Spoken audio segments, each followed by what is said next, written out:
Committee on Homeland Security will come to order. Without objection, the chair may declare the committee in recess at any point. The purpose of today's hearing is to conduct oversight of the Department of Homeland Security and assess priorities for U.S. Immigration and Customs Enforcement, U.S. Customs and Border Protection, and U.S. Citizenship and Immigration Services for the calendar year 2026. Before we get started, I'd like to remind the members and the public of the rules of decorum. These issues we are debating are important ones that members feel deeply about. While vigorous disagreement is part of the legislative process, members are reminded that we must adhere to established standards of decorum in debate. It is a violation of House rules and the rules of this committee to engage in personalities regarding other members or to question the motives of a colleague. It is also a clear violation of the rules of the House to make statements that might personally be offensive to the President or the Vice President of the United States. Remarks of that type are not permitted by the rules and are not in keeping with the best traditions of our committee. The chair will enforce these rules of decorum at all times and urges all members to be mindful of their remarks. Further, under the rules of the House, the chairman is responsible for maintaining order and preserving decorum in the committee room. I expect audience members to be respectful of the witnesses, members, and the public. If members of the audience are persistently or overly disruptive, it is a violation of federal law and you'll be subject to removal and arrest. I now recognize myself for an opening statement. I want to start by thanking our witnesses for appearing before the committee today. Today's hearing provides the American people the ability to hear directly from the leaders that enforce our nation's immigration laws. It is our imperative as representatives of the people to be a voice for the people. Transparency, communication, and accountability are keys to good government. This is why oversight is important. Informing Congress and the public is not casting accusations, nor is it a punishment. Congress has a duty to hear directly from the executive branch, a duty I take seriously. And the executive branch has a duty to keep us informed. While this hearing was long planned, we sit here today at an inflection point, an opportunity to assess and reinforce the integrity of immigration enforcement and to strengthen public trust. An opportunity to emphasize and underscore the Department of Homeland Security's no-fail mission as a whole. My top priority as chairman is, and will always be, protecting America while ensuring the safety of law enforcement. This is further important in the context of another potential shutdown of the department. Let me be clear, shutting down DHS makes America less safe and negatively impacts thousands of federal employees like those at TSA and CISA. The Department of Homeland Security is the nation's largest federal law enforcement agency. It is this committee's duty, regardless of administration, to conduct oversight. We need to examine how DHS components are enforcing the law and ensure they have the resources in place to do work safely, effectively, and properly. Last year, we provided historic resources through reconciliation to strengthen public safety and support for the Trump administration's unprecedented efforts to secure the border. This was the single largest investment in the domestic Homeland Security mission. To succeed, we all need to work together seamlessly, and this committee is a partner in that effort. It is important to remember how we got here. For years, we witnessed a blanket refusal to enforce the law, wide open borders, catch and release policies, and uncontrolled mass migration. These policies undermined the rule of law and endangered all Americans. Enforcing immigration law is not optional. The Trump administration's record on border security is irrefutable. Nationwide border encounters last December decreased 91% compared to 2023. Apprehensions between ports of entry last December decreased 86% compared to 2024. And we ended last year with 8 consecutive months of 0 parole releases by Border Patrol. Further, thousands of criminal illegal aliens have been detained and deported. These actions make America safer and more secure. But the credibility of these successes is on the line. We must take the temperature down and look at the record of enforcement actions through rational eyes. We've seen a significant increase in violent rhetoric and agitation. We've seen a significant increase in attacks on federal law enforcement and in the number of threats facing them and their families. This committee highlighted the threat increases to law enforcement at an earlier hearing. We have seen state and local jurisdictions refuse to protect federal law enforcement officers. And obviously, we have now seen the deaths of 2 American citizens in Minnesota. This is all unacceptable and preventable. The safety of law enforcement and the communities they serve and protect must always come first. When officials or elected leaders rush to conclusions about law enforcement or their fellow Americans, public trust suffers. There must be complete and impartial investigation. I expect each of our witnesses to keep this committee fully informed as the investigations run their course, and I will ensure this happens. While these investigations are ongoing, officials and elected leaders cannot rush to judgment. I cannot put myself in the shoes of law enforcement, nor can I imagine what the families of Ms. Good and Mr. Preddy are enduring today. Public trust and public safety go hand in hand. We cannot have one without the other. I'm encouraged to see that President Trump sent Border Czar Tom Homan and Commissioner Scott to Minnesota to work with Governor Walz, Mayor Frey, and other local leaders. I sincerely hope this dialogue continues. This should stand as an example of cooperation to anyone who continues to incentivize reckless behavior in our streets, unlawfully impede law enforcement operations, or disparage their fellow citizens.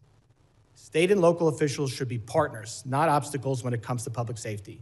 And federal officials should keep in mind that this kind of partnership is a two-way street. Everyone should have the same goal of keeping America safe. Transparency and communication are needed now more than ever. The department's no-fail mission hangs in the balance. A rule-based order is not one-sided. Enforcing immigration law and defending all Americans' constitutional rights, including the rights to peacefully protest, bear arms, and privacy, are not mutually exclusive. I want to thank Secretary Noem for making these witnesses rapidly available, and again, thank the three of you for being here today. As Border Czar Homan recently said, you can't fix problems if you don't have discussions. I hope we can have a positive, civil, and productive discussion today. Only together can we make our community stronger and the homeland safer for the future of all Americans. I now recognize the ranking member, the gentleman from Mississippi, Mr. Thompson, for his opening statement. Thank you very much, Mr. Chairman. Good morning to all of you who are here. Thank you for calling this hearing today. This important hearing has drawn a great deal of interest and attention, and many of my colleagues who represent the border city of El Paso and who have been leader on border security, Veronica Escobar, has joined us today and would like to ask questions of our witnesses. So, Mr. Chairman, I ask unanimous consent that the gentlewoman from Texas, Ms. Escobar, be permitted to sit with the committee and question today's witnesses as we have afforded that to other individuals in past hearings. Well, I thank the gentlewoman for their interest in today's important hearing. As I previously informed both the majority and minority, committee will not be entertaining off-committee member requests, therefore I object. Well, your objection is noted, Mr. Chairman, but I would, for the record, want to say that it's highly unusual that a member of Congress sitting with as much impact on immigration as her area is not afforded that courtesy. But you're the chairman, and that's your prerogative, as if it would be anyone else's. As the ranking member knows, we had many requests. This is a very important hearing. It is my duty to keep the wheels on this hearing and get actual answers on the record. I thank the gentlelady's interest. We had a lot of members who were interested in being here today, which is why we thought it would be best just to keep it for members of the committee. These gentlemen have repeatedly testified before many committees at the Capitol, and I'm sure other members will get the opportunity to do the same questioning. This is the Committee on Homeland Security. We had previously said we would not waive on members specifically for this hearing, and we're going to stick by that rule today. Thank you very much, Mr. Chair. May I say to Ms. Escobar, if there are questions you would like to have asked of these witnesses, if you will provide those questions to me or any other member of the committee, we'll be more than happy to transmit them. Thank you so much.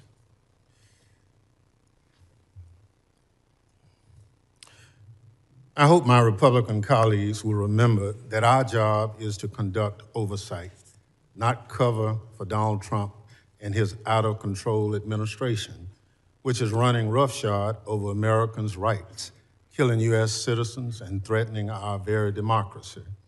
The disease rotting the Trump administration from the inside out started at the top and has infected every part of the executive branch. Nowhere is that more evident than at the Department of Homeland Security.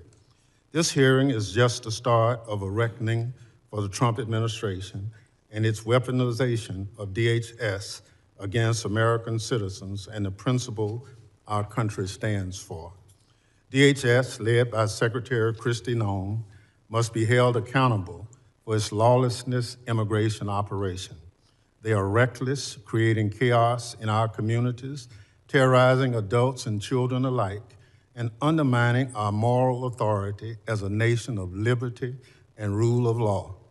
Last month, an ICE agent shot and killed Renee Good, a Minneapolis mom, in cold blood as she drove away from him. After killing her, the agent called her a disgusting name I won't repeat here. Other agents refused to allow a nearby physician to treat her. Democrats called for accountability.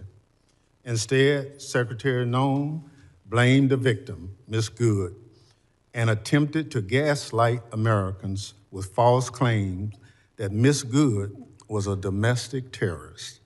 Renee Good was nothing of the sort.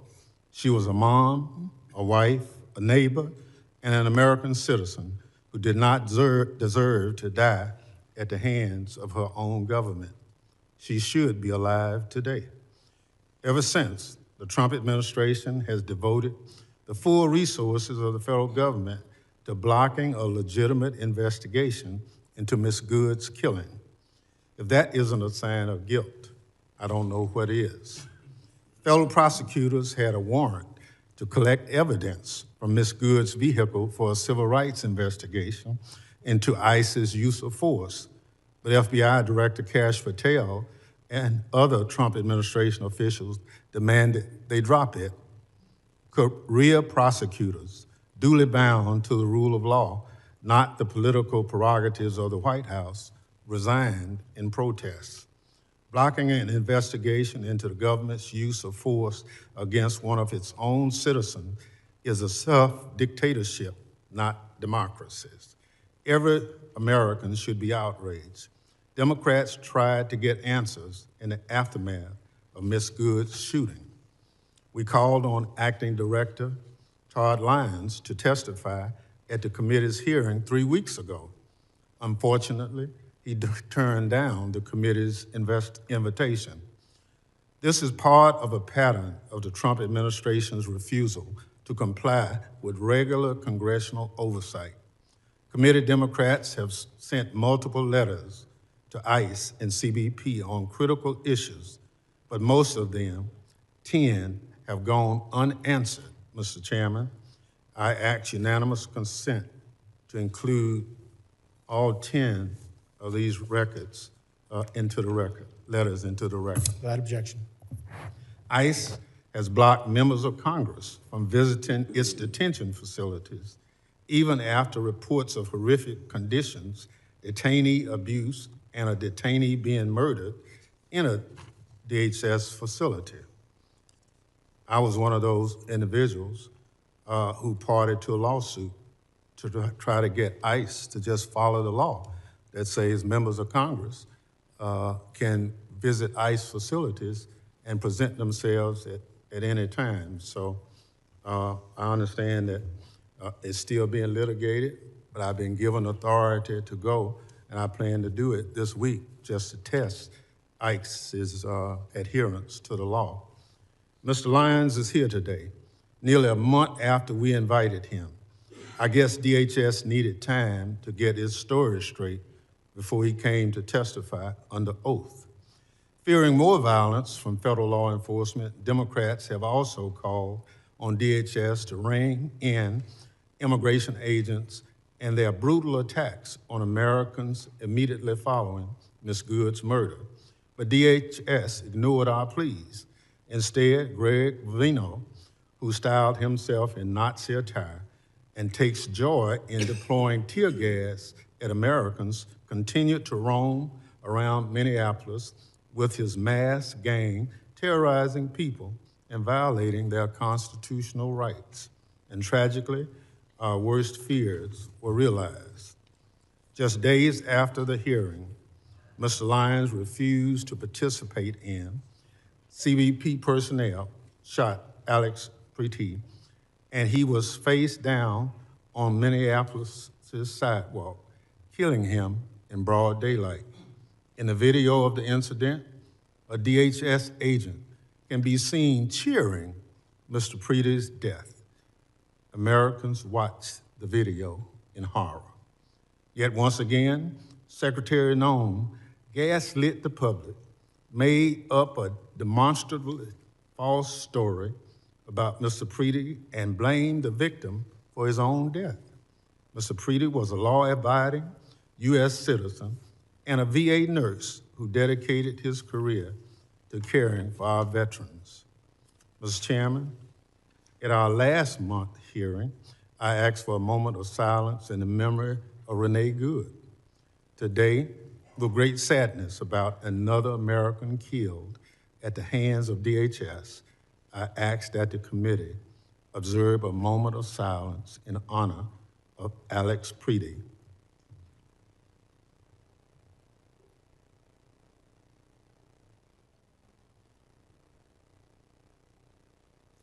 Thank you.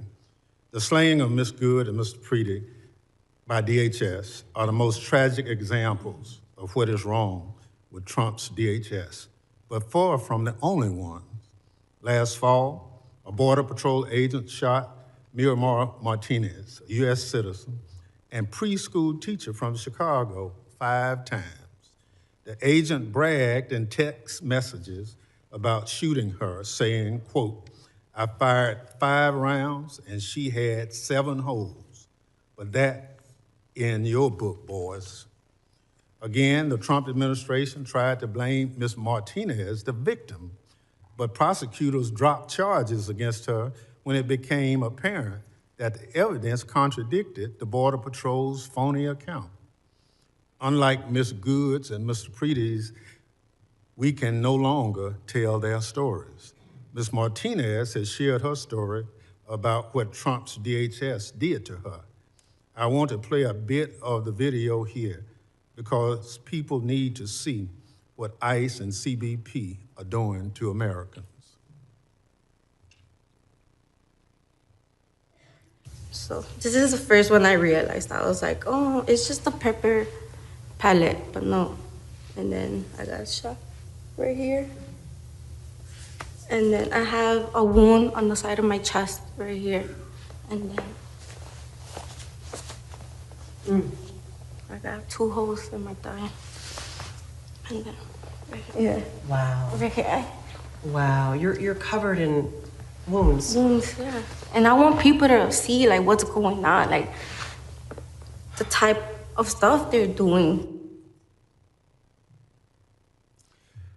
What happened to Ms. Martinez, Ms. Good, and Mr. Preety is a scourge on this country and shameful chapter in our nation's history, but tragically, there's more.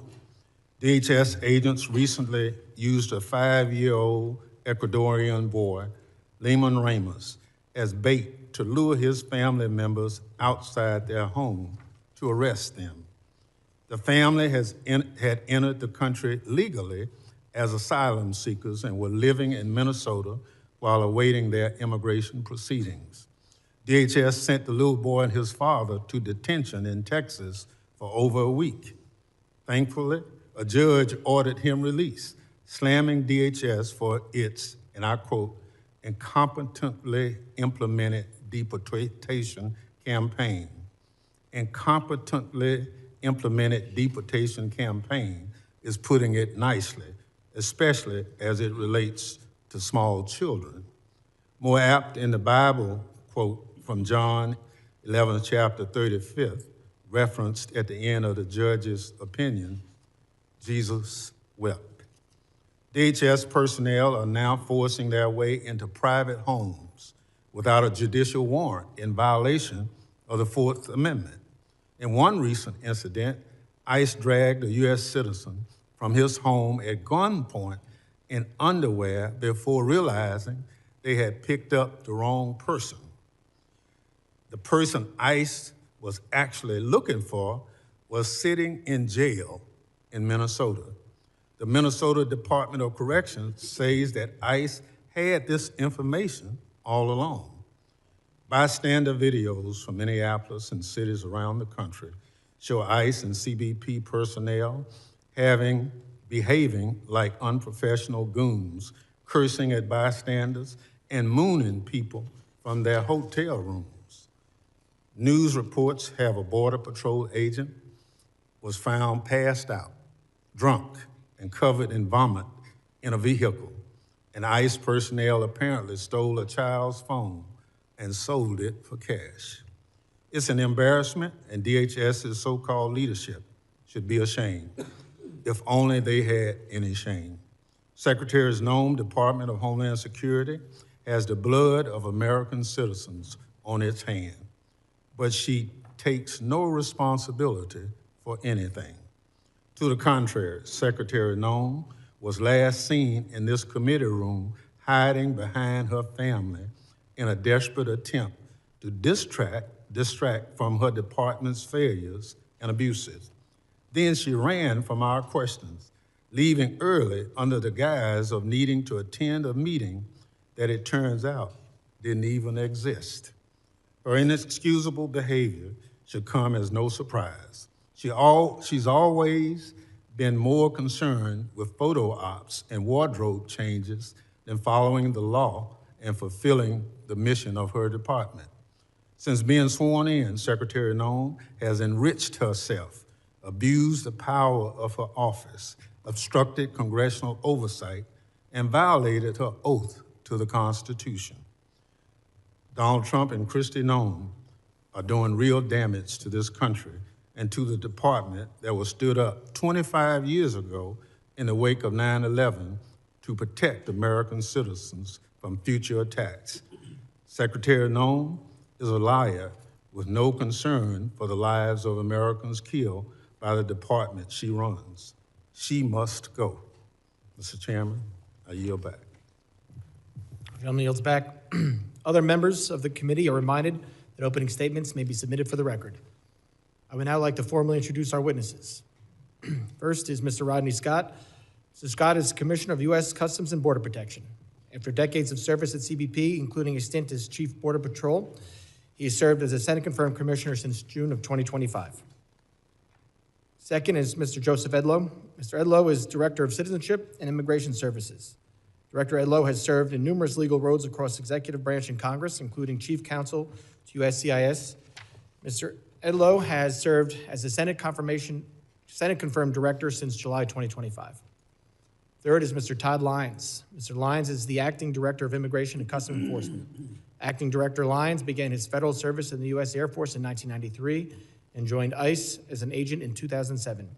Mr. Lyons moved up the ranks and has served as Acting Director since March of 2025.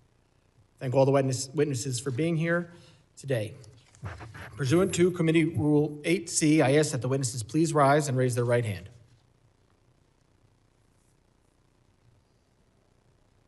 Do you solemnly swear that the testimony you will give before the Committee on Homeland Security of the United States House of Representatives will be the truth, the whole truth, and nothing but the truth, so help you God? Let the record reflect that the witnesses have answered in the affirmative. Thank you, and please be seated. I will now recognize Commissioner Scott for 5 minutes to summarize his opening statement. Chairman Garbarino, Ranking Member Thompson, members of the committee. Thank you for the opportunity to appear here before you today. I'm honored to represent more than 67,000 dedicated men and women of U.S. Customs and Border Protection who are tirelessly protecting this great nation every single day by simply trying to make sure we know who and what is entering our homeland. Border security is national security. Law enforcement personnel that selflessly provide this service to America increasingly perform under difficult conditions and intense public and political scrutiny. But these brave men and women deserve our gratitude and thanks. It's my privilege to be here today joining my colleagues from Immigration and Customs Enforcement and Citizenship and Immigration Services. Our agencies work in partnership to secure the homeland and uphold the integrity of our immigration system. CBP has spent the last year rebuilding what was an intentionally broken border. As I informed Congress in 2021 and again in 2023, the open border policies of the Biden administration all but eliminated any meaningful border and it replaced it with a porous geographic line defined by record high encounters with illegal aliens, overwhelmed facilities, and a workforce that was stretched so far beyond their capabilities that hostile nations and the cartels exploited our border at will. That all changed on January 20th, 2025, under the leadership of President Trump.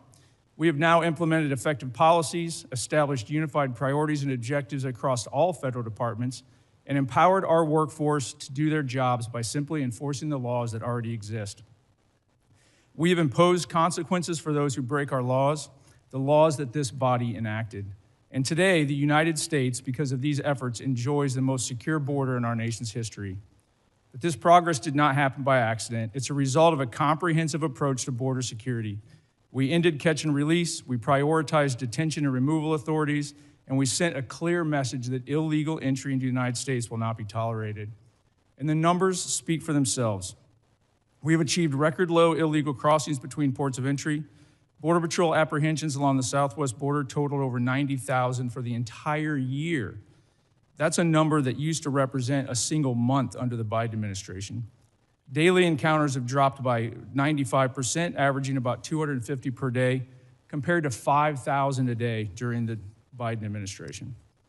Our increased enforcement also resulted in the seizure of over 617,000 pounds of illicit narcotics. That's nationwide, an 8% increase over the prior year. This included nearly 11,000 pounds of fentanyl and more than 186,000 pounds of methamphetamines. This is what having a secure border looks like. None of this would have been possible, though, without the vision and leadership of President Trump and the historic investments made in border security. The One Big Beautiful Bill, a $65 billion investment, is enabling CBP to modernize border infrastructure, deploy additional advanced technology, and to grow our workforce. Since January 2025, CBP is building Smart Wall at record levels. We're installing high-tech attributes where the Biden administration had shut it off. We're installing water barriers along the Rio Grande River, which denies criminals access to these routes. But that is not all. We're investing in technology at our ports of entry, non-intrusive inspection equipment, biometrics, and advanced surveillance to improve our ability to know what's coming into this country, the land, air, and sea, at and between the ports of entry. CBP's workforce is without a doubt the greatest asset that we have. The One Big Beautiful Bill is investing historic amounts of money in recruitment, hiring, and retention and training to ensure that we have the most highly qualified and capable law enforcement professionals securing our border. Due to the collaboration across all federal departments, the resultant record low encounters, CBP has been able to surge resources to support ICE's targeted enforcement operations across the nation. CBP is integrated with ICE and other partners to identify and remove dangerous criminals and others who remain in the country illegally. As recent events have demonstrated, though, our officers and agents are increasingly facing an unprecedented level of aggressive interference and intimidation when executing the laws that you have asked them to enforce. These attacks on federal law enforcement personnel are coordinated and well-funded. This is not peaceful protest. No law enforcement officer should be put at personal risk simply for doing the job that we have asked them to do. I thank you for your continued support of CBP's mission, and I look forward to answering your questions today. Thank you, Commissioner. I now recognize Director Edlow for 5 minutes to summarize his opening statement. Thank you, Mr. Chairman. Chairman Garbarino, Ranking Member Thompson, and members of the committee. It is an honor to speak to you about the priorities and progress of U.S. Citizenship and Immigration Services. I'm grateful for your partnership as we work together to uphold the rule of law, protect our citizens, and safeguard our homeland. Let me begin by expressing my appreciation to President Trump for his trust in me and to Secretary Noem for her leadership at the Department of Homeland Security. I'm proud to serve alongside a workforce that's deeply committed to advancing the President's agenda, protecting our communities, and restoring integrity to America's legal immigration system. As Director of U.S. Citizenship and Immigration Services, My vision has been straightforward and clear. Restore accountability to our immigration system and ensure that it serves the interests of the American people first and foremost. Today, I want to highlight some of our most significant accomplishments: ending the exploitation of immigration programs, putting American workers first, protecting our communities from public safety threats, protecting national security, and combating immigration fraud. Fraud isn't just a paperwork issue.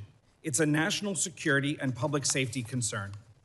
Often those who wish to do us harm exploit weaknesses in our system.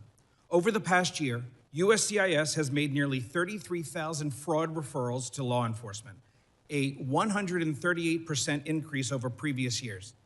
We conducted thousands of site visits to homes and workplaces and thousands of social media checks to ensure aliens aren't espousing anti-American sentiment. Moreover, our fraud detection and national security team completed over 21,000 investigations, identifying fraud in approximately 65% of those cases.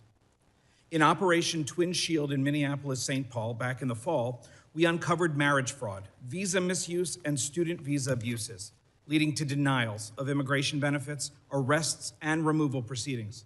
This work led to Operation Paris, where we continue re-examining thousands of refugee cases in Minnesota, conducting thorough background checks and in-person reviews. We've also strengthened our vetting policies. If someone falsely claims U.S. citizenship to get a public benefit or try to vote, we hold them accountable through denial of citizenship or loss of immigration status. We've tightened screening to determine whether claimed marriages and family relationships are legitimate. And we've changed regulations to employment authorization is no longer automatically extended. Now we require more frequent renewals so that we can vet aliens more frequently and ensure that they deserve to remain in the country. Additionally, we've taken action to end the exploitation of immigration programs. Mass humanitarian parole programs were being abused by the prior administration. So we've restored them to Congress's original intent, allowing those benefits on a case-by-case basis. Secretary Noem also ended decades of temporary protected status for several countries, returning the program to what Congress intended: temporary protection, not permanent status in the United States. Moreover, this administration is doing more to ensure the integrity of our elections. We enhanced the SAVE program so states can verify citizenship of those on their voter rolls more effectively. Since January 2025, we've processed over 58 million queries, and 27 states are participating. Additionally, federal agencies ran nearly 206 million SAVE queries last year to identify fraud and preserve public assistance benefits for lawful U.S. residents and citizens. We're also putting American taxpayers and communities and workers first. We affirmed that aliens should be self-reliant, not dependent on public assistance, and that their sponsors are liable for the cost of public benefits that they access. The Department of Homeland Security is also working to rescind the 2022 public charge rule, restoring our discretion to determine if an alien will rely on government assistance. We've proposed protecting American jobs by prioritizing H-1B visas for higher skilled, higher paid workers so that companies can't use those visas merely as a way to get cheaper non-citizen labor. We've also streamlined agricultural visa processing to better support American farmers. A major milestone was implementing the One Big Beautiful Bill, which added new fees for certain immigration processes. USCIS collects those fees, but only retains a small amount of the money, while the rest goes to other agencies and deficit reduction. Finally, protecting the American people is at the heart of everything we do. After the attack on 2 brave service members of the National Guard last November, Secretary Noem directed us to review immigration benefits for aliens from high-risk countries. In closing, U.S. Citizenship and Immigration Services is restoring integrity, accountability, and security to America's legal immigration system. These accomplishments reflect the dedication of our workforce and the transformative leadership of President Trump and Secretary Noem, both of whom have allowed USCIS to do the job it was created by Congress to do. We stand ready to continue working with Congress to protect the homeland and uphold the rule of law. Thank you, and I look forward to your questions. Thank you, Director Udlow. I now recognize Acting Director Lyons for 5 minutes to summarize his opening statement. Good morning. Chairman Garbarino, Ranking Member Thompson, distinguished members of the committee, thank you for the invitation to discuss the critical work U.S. Immigration and Customs is doing every day to carry out President Trump's agenda to keep America safe, restore order to our communities, and return the rule of law to this country. Under the leadership of President Trump and DHS Secretary Kristi Noem, the men and women of ICE have been empowered to do exactly what they're trained to do: arrest and remove illegal aliens and criminals from our communities. We are enhancing public safety, securing our national security, and finally restoring integrity to the immigration system that had been allowed to collapse. We have supercharged our partnerships with state and local law enforcement, empowering officers around the country through the 287G program to help ICE identify and remove criminal aliens. Those partnerships have increased more than 900% since President Trump took office, and our communities are safer for it. I am also proud of our agency's unprecedented hiring campaign that led to hiring of more than 12,000 officers and special agents in less than a year, and more than 222,000 individuals submitted applications. This expansion of a well-trained and well-vetted workforce will help further ICE's abilities to execute President's and Secretary's bold agenda. Before discussing our broader operations, I must address the situation in Minnesota and the dangers that ICE agents and officers face nationwide.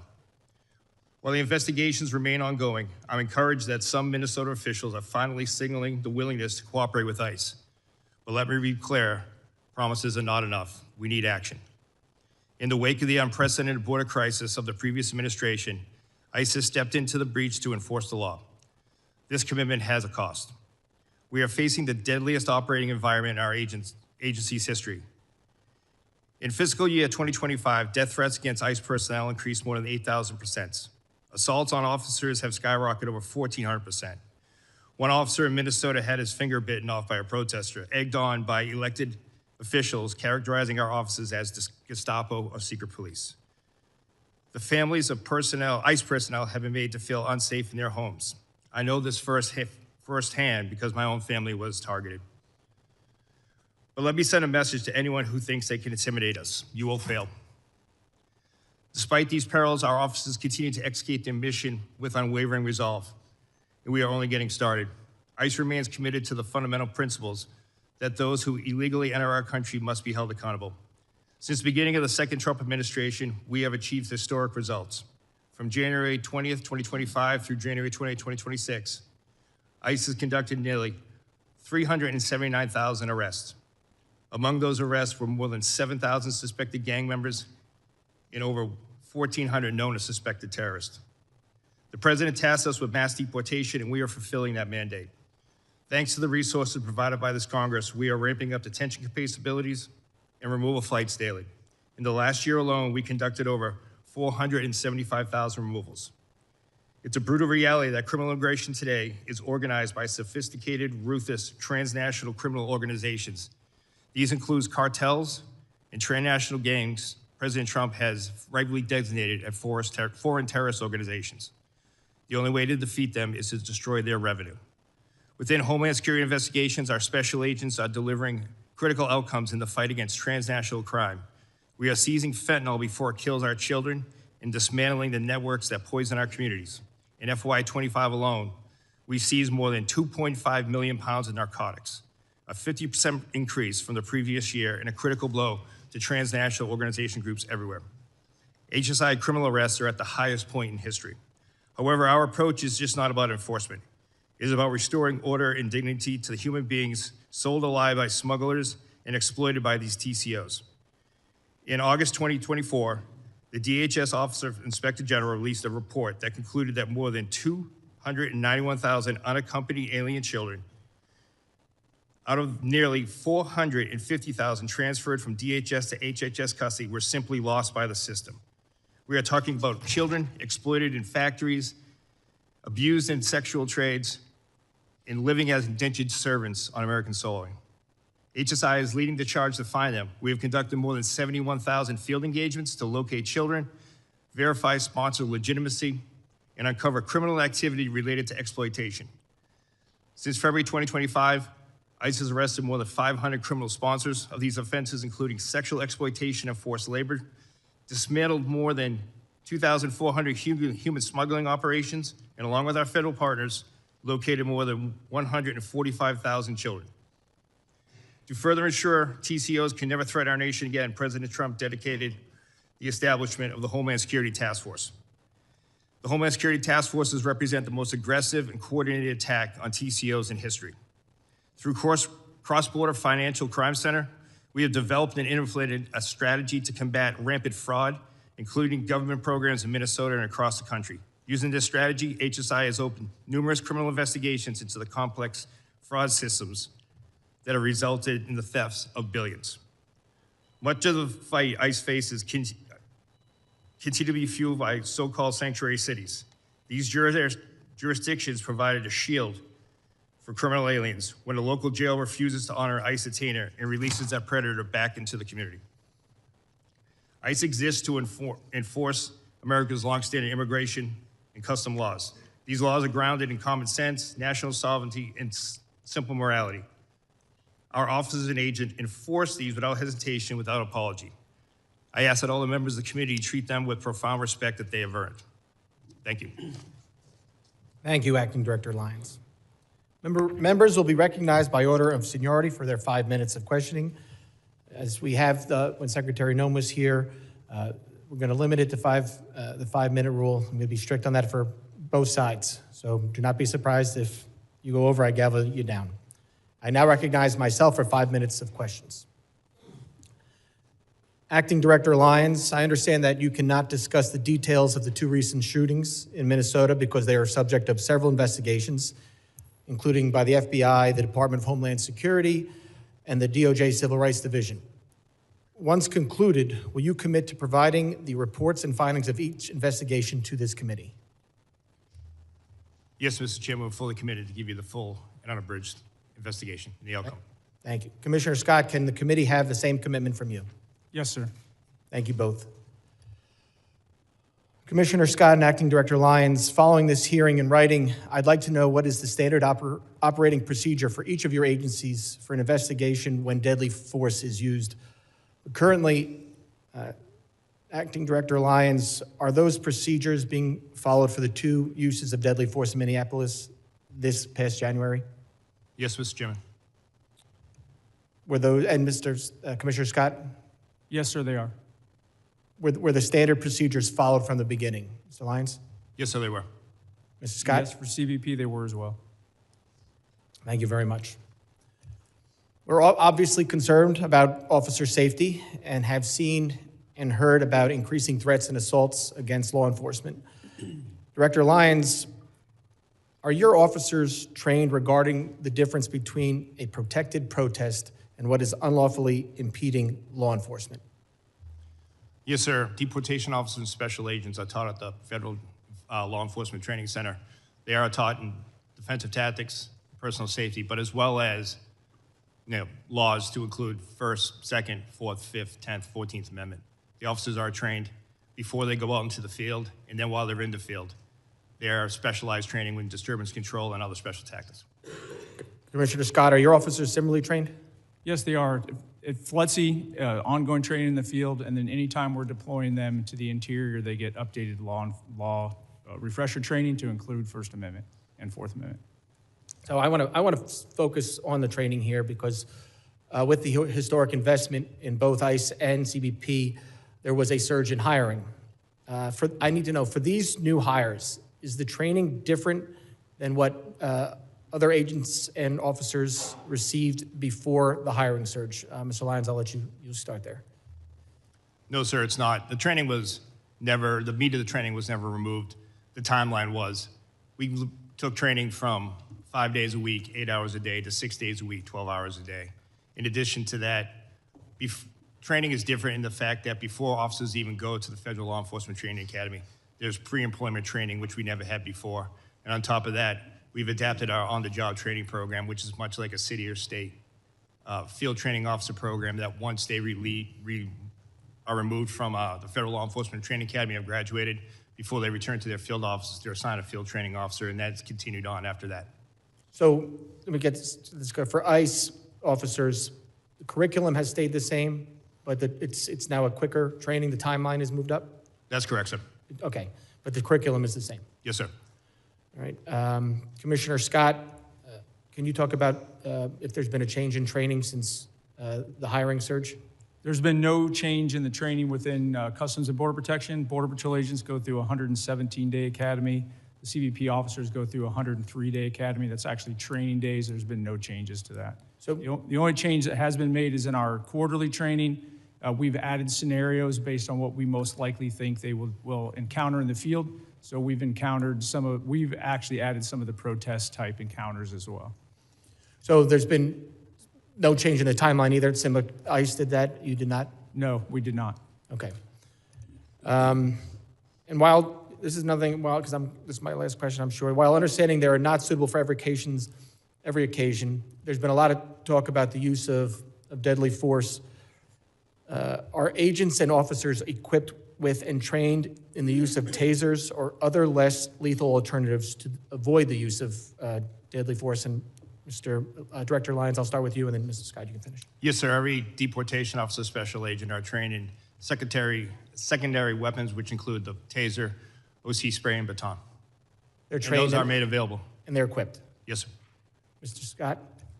So a similar answer that all of our agents have to carry a secondary weapon. They trained at the academy, and then they go through quarterly refresher training every 3 months.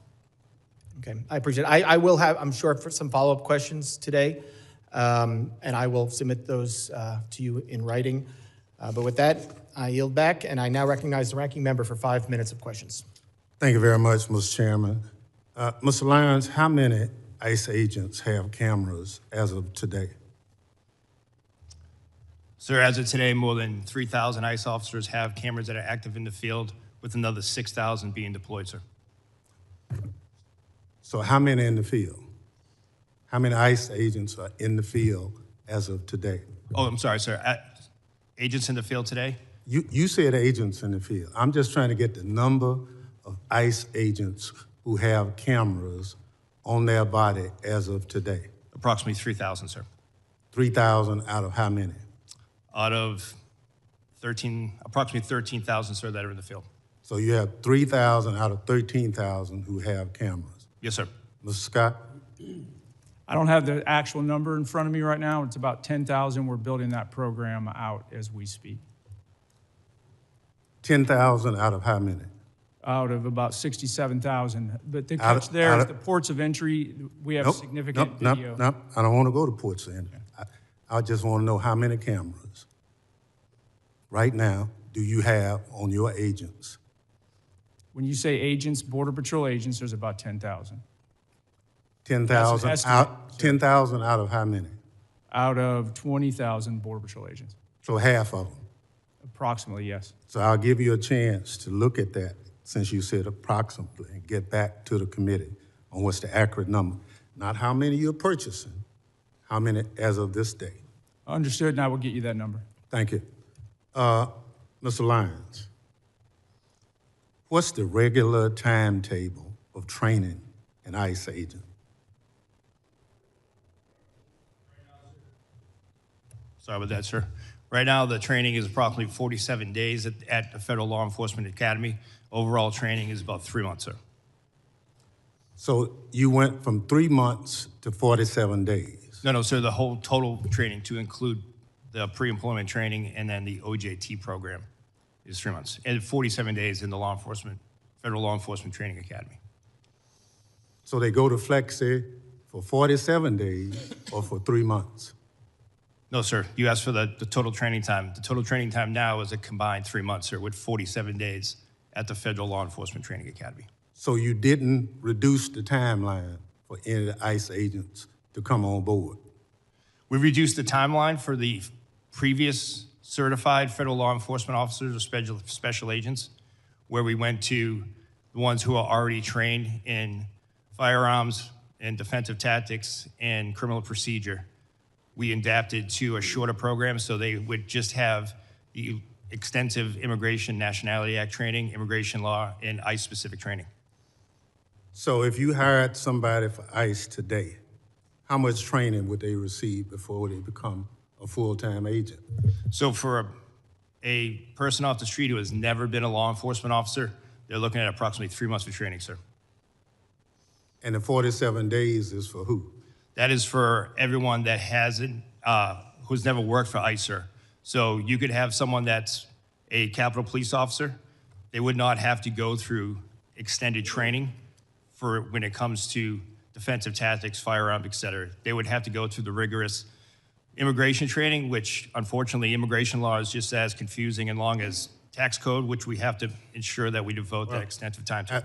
Thank you so much. But Yes, sir. would you provide the committee with the timeline? Yes, sir. We will provide you. Some of us understand it's 47 days. Yes, sir. We will But provide you're you telling us it's 3 months. from the beginning, sir, when they go ahead and come on pre-employment training to the Thank you. OJT program afterwards. But we will provide the committee with the full Okay. breakdown. For Mr. Lyons and Mr. Scott, over the past several weeks, the president has made a series of comments regarding the midterm election. The president has urged my Republican colleagues in Congress to nationalize elections.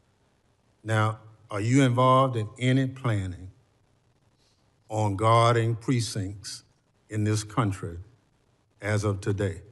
Mr. Scott, No, sir. Mr. Lyons. No, sir.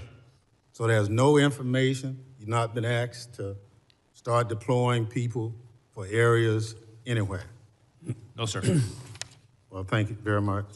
Mr. Lyons, I'll get it in writing, Mr. Chairman. I'm going to follow your directions on that. Gentleman yields back. Thank you, Ranking Member. I now recognize the gentleman from Texas, Mr. McCall, for 5 minutes of questions. Thank you, Mr. Chairman. A decade ago when I chaired this committee, Mr. Thompson and I passed a bill to authorize ICE into law. It was a bipartisan effort. It passed the House overwhelmingly, both Republican and Democrat. A decade later, here we are. The Dems have called to abolish ICE. Now they're trying to shut it down. So what has happened in that 10 years? Let's go back to the last 4 to 5 years. What happened in this country and at the border? As someone who lives in a border state of Texas, we saw the most dangerous, wide open border that I've seen in my 22 years in Congress. 10 to 12 million people, and that's what we know about. I think it's far greater, came into this country. Many of them dangerous, violent criminals, some known or suspected terrorists, which I find extremely dangerous. That's why I served as an impeachment manager for Mayorkas, because he violated federal law. The federal statute says, as a former federal prosecutor, I know this, shall detain aggravated felons. What did Mayorkas do? He told his agents, that's discretionary. You can release them. As a result, we had tens of thousands of aggravated felons left on the streets of America to roam freely, not to mention the human and sex trafficking of children, Mr. Lyons, as you pointed out. So what is the administration trying to do? They're trying to remove a public safety threat from the United States of America. That is their job.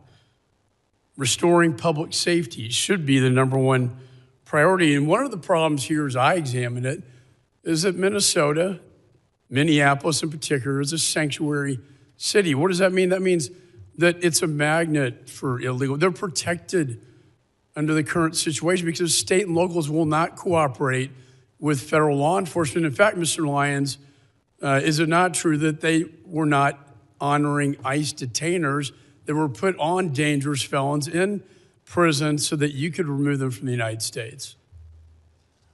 That is correct, sir. The detainees were not honored at the local level in Minneapolis. This is the number one violation. In addition, the rhetoric on the left led to over 1,000% increase in assaults on ICE officers, an increase of over 8,000 of death threats to them. All this created a perfect storm for our officers being thrown into this situation.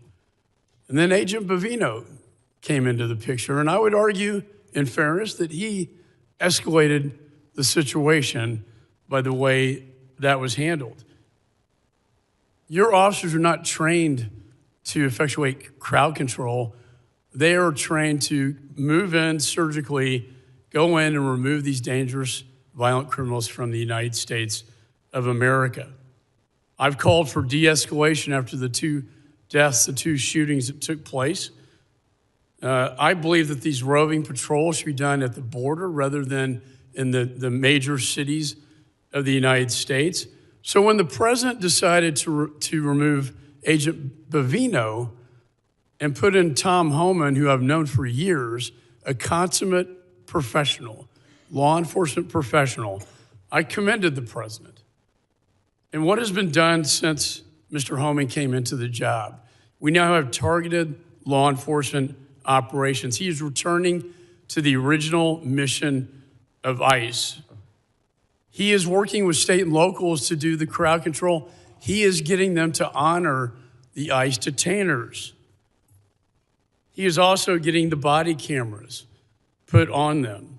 And the roving patrols, in his words to me, should be done at the border, not in major cities. My question to you, Mr. Lyons, is Mr. Homan now, are his operations in Minneapolis now bringing the situation under control? So we've seen a de-escalation in the fact that the protests, while they still go on, have subsided, and ICE has been allowed to do their targeted, intelligence-driven enforcement operation. Just the other night, local authorities arrested 54 protesters at the local level where ICE officers did not have to be engaged in that.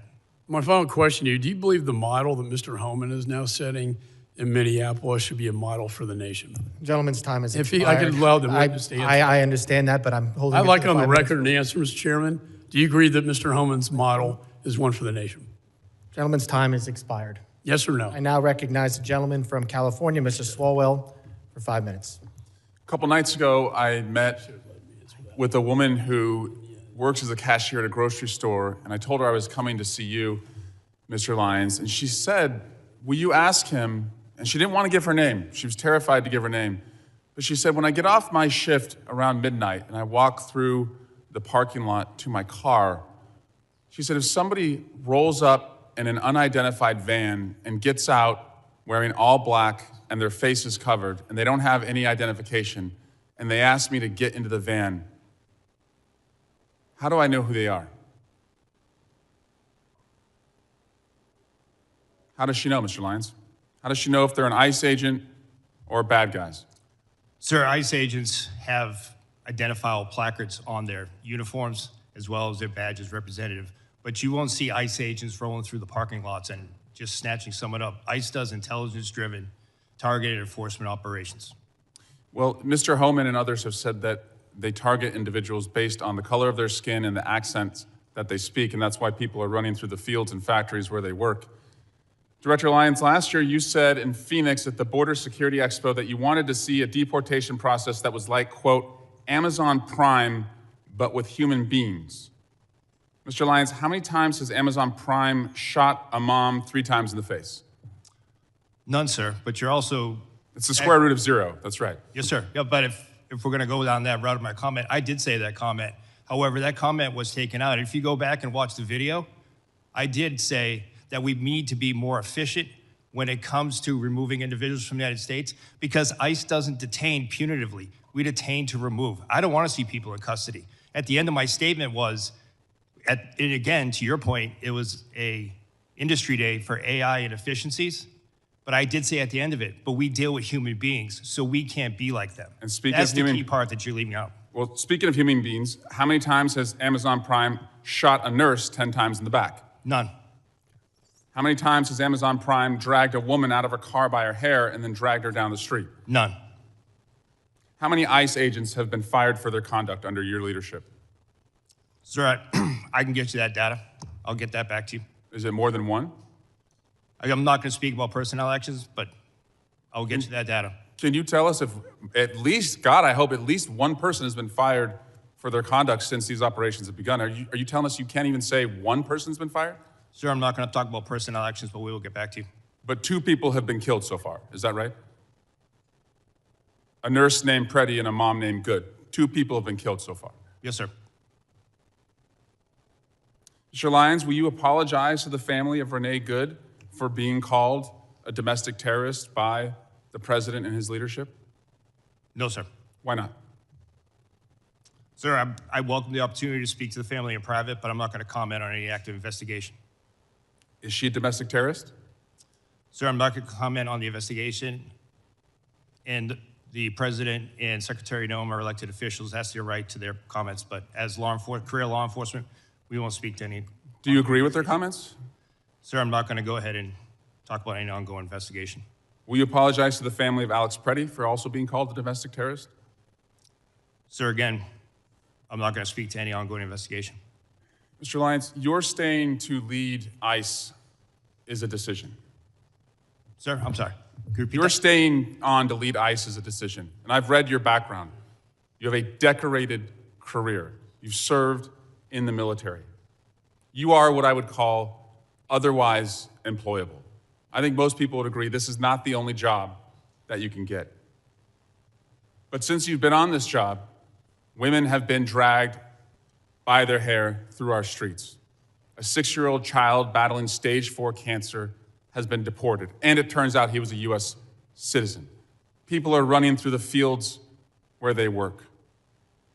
People who've gone to the streets as allies have been shot and publicly executed. It's a decision to stay on at this point. And considering your honorable service in the past and the dishonorable acts that those who have worked for you have conducted, and the disgraceful statements that the leadership above you have said, you now have a decision.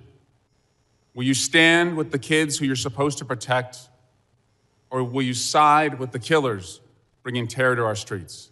Mr. Lyons, will you resign from ICE? No, sir, I won't. Why not? Because, sir, that child that you're showing right there, the men and women of ICE took care of him when his father abandoned him and ran from Gentleman's law enforcement. time has expired. You never should have gone into Gentleman's time custody. has expired. I recognize the gentleman from Mississippi. Yield Mr. back. Guest for 5 minutes. Thank you, Mr. Chairman. Mr. Chairman, we stand on the verge of a second Democrat shutdown of the United States Department of Homeland Security just within the last 90 days. The Department of Homeland Security employs 260,000 men and women across 22 different agencies. Those agencies include 63,000 men and women who work for CBP, 60,000 who work for TSA, 22,000 for FEMA, 18,000 who works for USCIS, almost 50,000 civilian and military employees with the United States Coast Guard, 7,800 Secret Service employees, 2,500 CISA employees, and over 8,000 agents and analysts with the Department of Homeland Security investigation who perform a crucial function to protect and serve this country. This second government shutdown, led by my friends on the Democrat side of the aisle, will leave our country less safe. Don't just take my word for it. Let's look at the words of the Biden administration. President Biden and Kamala Harris, Department of Homeland Security, in September of 2023, as the nation faced a potential government shutdown, they issued a fact sheet. That fact sheet is entitled The Impact of Government Shutdown on the DHS Workforce. This fact sheet says this. It says DHS workforce is comprised of extraordinary public servants who safeguard this nation. It goes on to say any lapse in federal funding would disrupt this vital work, leaving Americans less safe as a result. Those working without pay include law enforcement, conducting such acts as seizing illegal narcotics like fentanyl, combating child exploitation and child predators, identifying and arresting human trafficking, responding to natural disasters, preventing cyber attacks, and protecting U.S. government leaders. And so I ask you, gentlemen, as we are once again on the verge of a shutdown of the Department of Homeland Security, if the Democrats take us to the edge, if they refuse to sign a CR, if once again the men and women who serve under your leadership, if they are once again not paid, I ask you, how will that impact our nation? Will America be more safe, or will America be less safe if we are once again led into a government shutdown by the Democrat Party? Mr. Scott. I believe consistency and seeing support from the leadership of, on both sides of this building and the president is very important to border security. I think the rhetoric and the back and forth, the politicizing of law enforcement in general detracts from the general morale of our personnel. Is it not important that we pay the men and women who serve under your command? It's critically important. And in a government shutdown, the bills don't stop, do they not? The bills continue to accrue. Correct. And the deployment of technology ceases in many cases, and America becomes less safe. Would you agree with that statement? I would agree America becomes less safe. Mr. Edlow, what about you? Well, Congressman, as I'm sure you're aware, USCIS is a little different in that we are fee-funded. So during a shutdown, the men and women working for USCIS will continue to be paid. However, in terms of our screening and vetting enterprises, as well as everything else we do, we have formed very, very strong working relationships with the other components, and that's critical for us to be able to do our work. While we may be there able to continue without our partners being paid and with them being furloughed, it's going to make America significantly less safe. And Mr. Lyons. Yes, sir. It will have a great impact, especially on the Homeland Security task forces and the men and women that are focused on the transnational crime and foreign terrorist organization. Mr. Lyons, very quickly, we've had many members of this committee who have made allegations. The Democrats have once again taken the mantle of the party to defund the police and abolish ICE. Do you wish to take my last few seconds to speak about the consequences that has on the men and women that you serve? The men and women of ICE are sworn law enforcement officers who are dedicated to their mission to protect the United States. Thank you, Mr. Chairman. I yield back. Gentleman yields back. I now recognize a gentleman from California, Mr. Correa, for 5 minutes of questions. Thank you, Mr. Chairman. I want to welcome our witnesses today. Gentlemen, I wanted to start out by talking a little bit about my district, Southern California, Disneyland. Southern California is the center of manufacturing for the United States. California, biggest ag state in the Union. California, also, big donor, taxpayer dollars to the United States. President Trump got elected on the promise to deport the worst of the worst. Your numbers, Mr. Lyons, less than 14% of those arrested by ICE first year, 2025, had charges or convictions of violence. 70% of those deported had not even a traffic ticket. Mr. Lyons, I think we're all patriots, but I'm trying to figure out how, this is a question to you, sir, how deporting a nanny makes our nation safer, stronger, how trying to deport the father of 3 Marines make this country stronger, how deporting the parents of a number of Marines at Camp Pendleton makes this nation stronger. Sir, thank you for your welcome, first off. Just to address your the numbers with the 14%, sir, that's 14% that are listed as violent criminal felonies. However, what's left out of that is the fact that what's left off that list. Those 70% that don't have a traffic ticket and deported, how has that made our nation stronger? Sir, if you look at what ICE has done, more than 60% of every individual that is in ICE custody has a pending or a conviction on a criminal charge. Not to count. Sir, let me move ahead. I only have 3 minutes, and we'll talk later. Yes, let's talk about American citizens. Again, back home.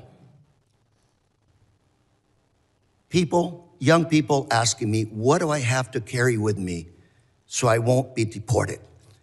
Is, Mr. Lyons, carrying a passport, is that enough so they won't be detained or deported in my district? Sir, an American citizen shouldn't carry or shouldn't feel the need to carry. Let me tell you what some of your ICE agents have done. They pulled over a gentleman in a pickup truck, showed his passport, they threw it to the side, detained him.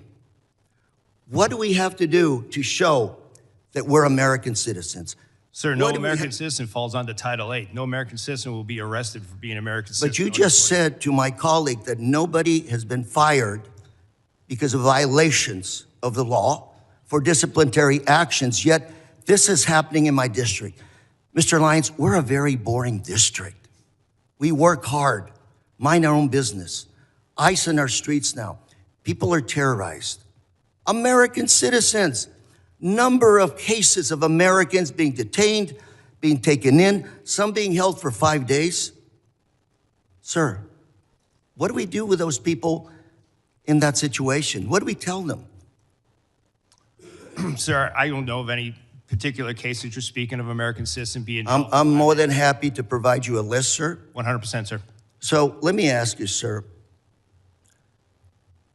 are you surveilling U.S. citizens today? No, sir. Those people protesting, practicing their First Amendment right, photos of them, data taken, they're not being placed in any kind of a database? There is no database for protesters, sir. One of your officers in Maine said to one of the individuals protesting, we're going to put your face in a little database. What does that mean? Do you have a little database No, sir. of Americans? No, sir, we don't. Then what do you think your ICE agent was doing to this individual when he said those statements? I can't speak for that individual, sir, but I can assure you there is no database that's tracking United States citizens. Sir, California, we're a sanctuary state. Does that cause you a problem picking up individuals? Yes, sir. I have with me today some data from Sheriff Barnes, Orange County Sheriff, very good friend. He's been here to testify numerous times. For 2025, he referred about 300 individuals for your office to pick up. 250 were picked up, 50 were never picked up. We had a long conversation saying, what is going on? If these are the worst of the worst, you've called ICE to pick them up and you didn't pick them up. Can you explain to us why you didn't pick up all these individuals that were referred to your office to pick up? Yes, sir. That's the key part of that is the referral. We make sure that those individuals are eligible to be placed in detention and for movability. So You in that never case, it would even be- looked at Gentleman's those time's- individuals. Gentleman's time. I would like to talk to you about this issue later on, Mr. Lyons. Gentleman's Thank you very time much. has expired. I now recognize the gentleman from Texas, Mr. Pfluger, for 5 minutes of questions. Thank you, Mr. Chairman. Why are we here? And I think it's pretty clear that until proven otherwise, at 5 years of experience, that it seems like one side of the aisle is in favor of open borders and wants to abolish ICE. And I hope that that can be proven wrong. And the other side of the aisle wants to enforce the laws that are on the books. Commissioner Scott, how many administrations have you worked for in your career? Since the Clinton administration? So multiple Republicans and multiple Democrats. Correct. Is it a crime to enter this country illegally and to skip a notice to appear, to skip a court-ordered appearance, and to not comply with the laws that are on the books? Yes, sir. Has that changed since you started working for President Clinton? No. So I can't imagine establishing the fact that it is a crime to skip a notice to appear. We had 10 to 12 million people who entered this country illegally in the Biden administration. As a conservative estimate, there are sanctuary cities all throughout the United States who have said, we will not comply with federal laws. That's why we're here today. I can't imagine being a DHS officer, an ICE officer, and being threatened with violence, having death threats, being doxxed, having your family identified, putting that on the internet, and violently telling you that they are going to kill you because you are enforcing the laws that are on this book that were passed by both sides of the aisle in this body. Director Lyons, how many of your agents are being doxxed, threatened, or harassed? We've had over 8,000% increase on death threats. You know, I'm in the middle of working a bipartisan domestic terrorism working group with another member on this committee. There is a group called Defend 612 that has come out with tactics, techniques, and procedures in Minneapolis to do things like encourage protesters to impede law enforcement, to push civilians towards legally and physically risky confrontations, to help mobilize a counter-protest, to coordinate strategies and trainings to aid illegal immigrants to avoid detention. Are you familiar with groups like this, Defend 612? Yes, sir. We have multiple groups around that in all 50 states. There's an article written by Christina Buttons, and I'd like unanimous consent to enter this into the record called Inside Minneapolis's ICE Watch Network. Chairman, I seek unanimous consent to enter. Without objection. This article talks about these tactics, techniques, and procedures that put your law enforcement agents and your agents at risk. What is different about Minneapolis? What kind of coordination have you received from the local police department that we don't see any of this in Texas? We've not seen, and there have been many ICE operations that have happened in Texas, but what's different from what you've seen in Minneapolis? Unfortunately, sir, in the beginning of the Minneapolis operation, we didn't see any cooperation at the state or the local level, whether it be from the Minneapolis Police Department or the Minnesota State Police, which led to ICE officers and agents, as well as our other federal partners, pretty much having to defend themselves from whatever impediment, riots, or protests. Were they told by local elected officials not to cooperate? Yes, sir. Is that because they're a sanctuary city?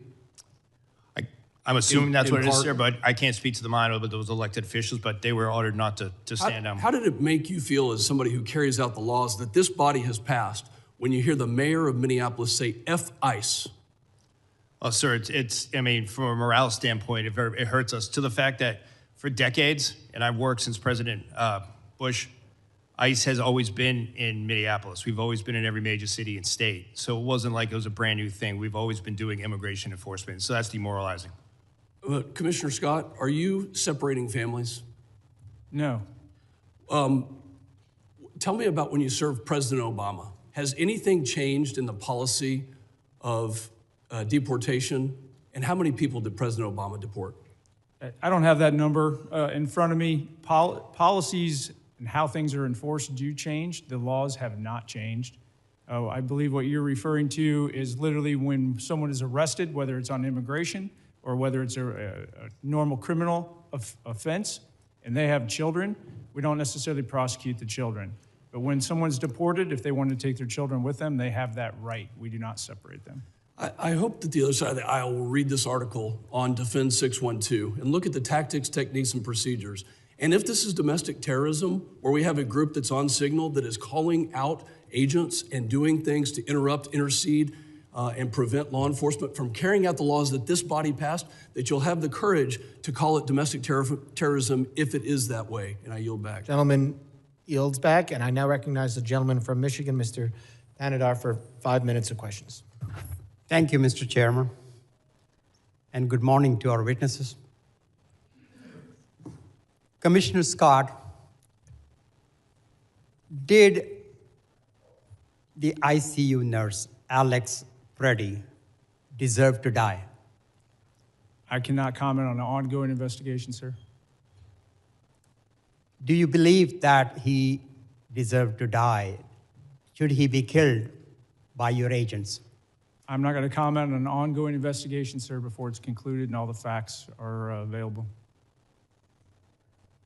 Do you agree with CBP Commander Bovino's statement that Alex Preddy was planning to massacre law enforcement agents? I'm not going to comment on an ongoing investigation, sir. Director Lyons, did Renee Good deserve to die? Sir, I can't comment on ongoing investigations. Director Lyons, do you agree with Secretary Noem and Vice President Vance's characterization of Renee Good as a domestic terrorist? Sir, I can't speak to their comments as that they are their own, but as an ongoing investigation, I can't speak to that. Director Lyons, what did your agents mean when he said, "You raise your voice, I erase your voice"? In the video just that we have seen, all of us have seen. Sir, I'm not aware of that video that you have, sir. I can't comment on what that officer has said. Does that statement, if I show you the video of that, does that statement reflect the value of your agency? And does ICE respect and adhere to the First Amendment? Yes, sir, ICE does respect and refer to the First Amendment, but that doesn't respect, your statement that you said doesn't represent the values of the men and women of ICE. Commissioner Scott, does CBP respect and adhere to the First and Second Amendment? Yes, we do. Don't you agree that Alex Preddy had every right to exercise his First and Second Amendment freedoms before being shot in the streets by one of your agents? I believe that every person in the United States has a right to their constitutional rights. Look, I have heard and seen enough. I'm just sick and tired of your agents running around in our cities, in our streets, causing illegal activities. ICE and CBP thugs are roaming our streets, attacking our communities, using our children as bait, referring to people as bodies and numbers, targeting people for their accents and the color of their skin, and killing American citizens, all while showing zero remorse for their actions. Director Lyons and Commissioner Scott, do you think President Trump will pardon you and your boss, Kristi Noem, before he leaves office, just like he has for insurrectionists and his political allies? Do you believe President Trump will pardon you? Because, go ahead. I'm not going to speak on behalf of President Trump, but I'll tell you, I signed up for this job to protect America, and I'm very proud of the service that I provide, and I don't need a pardon from anybody. Well, you better hope so. You better hope you get been pardoned, because you will be held accountable for the absolute disregard of the law your agencies have shown over the past year. Your agencies have lost the trust of the American people, with millions taking to the streets to protect the illegal actions of your agencies. And that's why I introduced a bill in the United States Congress to abolish ICE. ICE must be abolished. I also co-sponsored a bill to impeach Secretary Kristi Noem. And I believe Kristi Noem must be impeached. And this Congress must do everything in its power to carry out oversight actions against these rogues departments, including, if Gentleman's necessary, time has expired. A witness has requested a break. Committee will recess for 5 minutes. Members of the audience will remain seated.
committee will come to order. I now recognize the gentleman from Texas, Mr. Gonzalez, for 5 minutes of questions. Thank you, Chairman, and thank you, gentlemen, for your service to our great country. I was speaking to some agents that were deployed from Texas to Minnesota, just asking for the ground truth of what was happening. And one of the things that stood out to me is one of the agents said, Tony, it reminds me a lot of Fallujah. Having someone that served in Fallujah, that caught my attention. And so my question first is to you, Commissioner Scott, is on the safety of our agents. In particular, I see that these task forces work, these anti-gang, these anti-terrorism task forces. But thinking of Fallujah reminds me of we were fighting a war that was the Persian Gulf when the world had changed. And so my question is there a way we can protect our law enforcement, our federal law enforcement agents, in particular through, I've got a bill in particular through bulletproof glass or ballistic windshields. Is that something you think that could help protect the law enforcement officers that are on the front lines? I think that can help protect the officers on the front lines, but it goes much farther than that because things have changed. So the tactical infrastructure at the border, the bulletproof vests, all of that helps tremendously, but we're fighting a different fight now. The reason you saw so many people surged into LA at one point and then now into Minneapolis was because we had to surge additional resources in to protect the ICE agents that were literally just going to try to make a lawful arrest. So we had to put in 2 teams, one to do the arrest and another one to deal with the protesters. Luckily, CBP, well, not luckily, unfortunately, CBP's had to build out this capability over the years because we had been dealing with increased protests at the border, mass incursions, so we trained our people how to do crowd control. But let's not miss the fact that we have coordinated, well-funded, and I think insurgencies or terrorist organizations, however you want to call it, literally trying to prevent legal laws from being enforced in the United States. That is a dramatic change. That's why we've had to shift. So we got to figure out how to protect our officers and agents more holistically. On social media, how do we keep them from being doxxed? When somebody goes to like did to Director Lyons, they follow his kid home and then have protests in his front yard and then put it out live on video. That needs to be a crime. I don't want to violate anybody's right to free speech, but going into your front yard and harassing your family just because you're a law enforcement officer, that should not be a protected action. The world has changed, and we need to change with it to make sure our federal law enforcement officers and their families are protected. My next question is for Director Lyons. Body cameras have been deployed in Minnesota. I think transparency helps regain public trust. Is there any plan to release any of the footage to the public?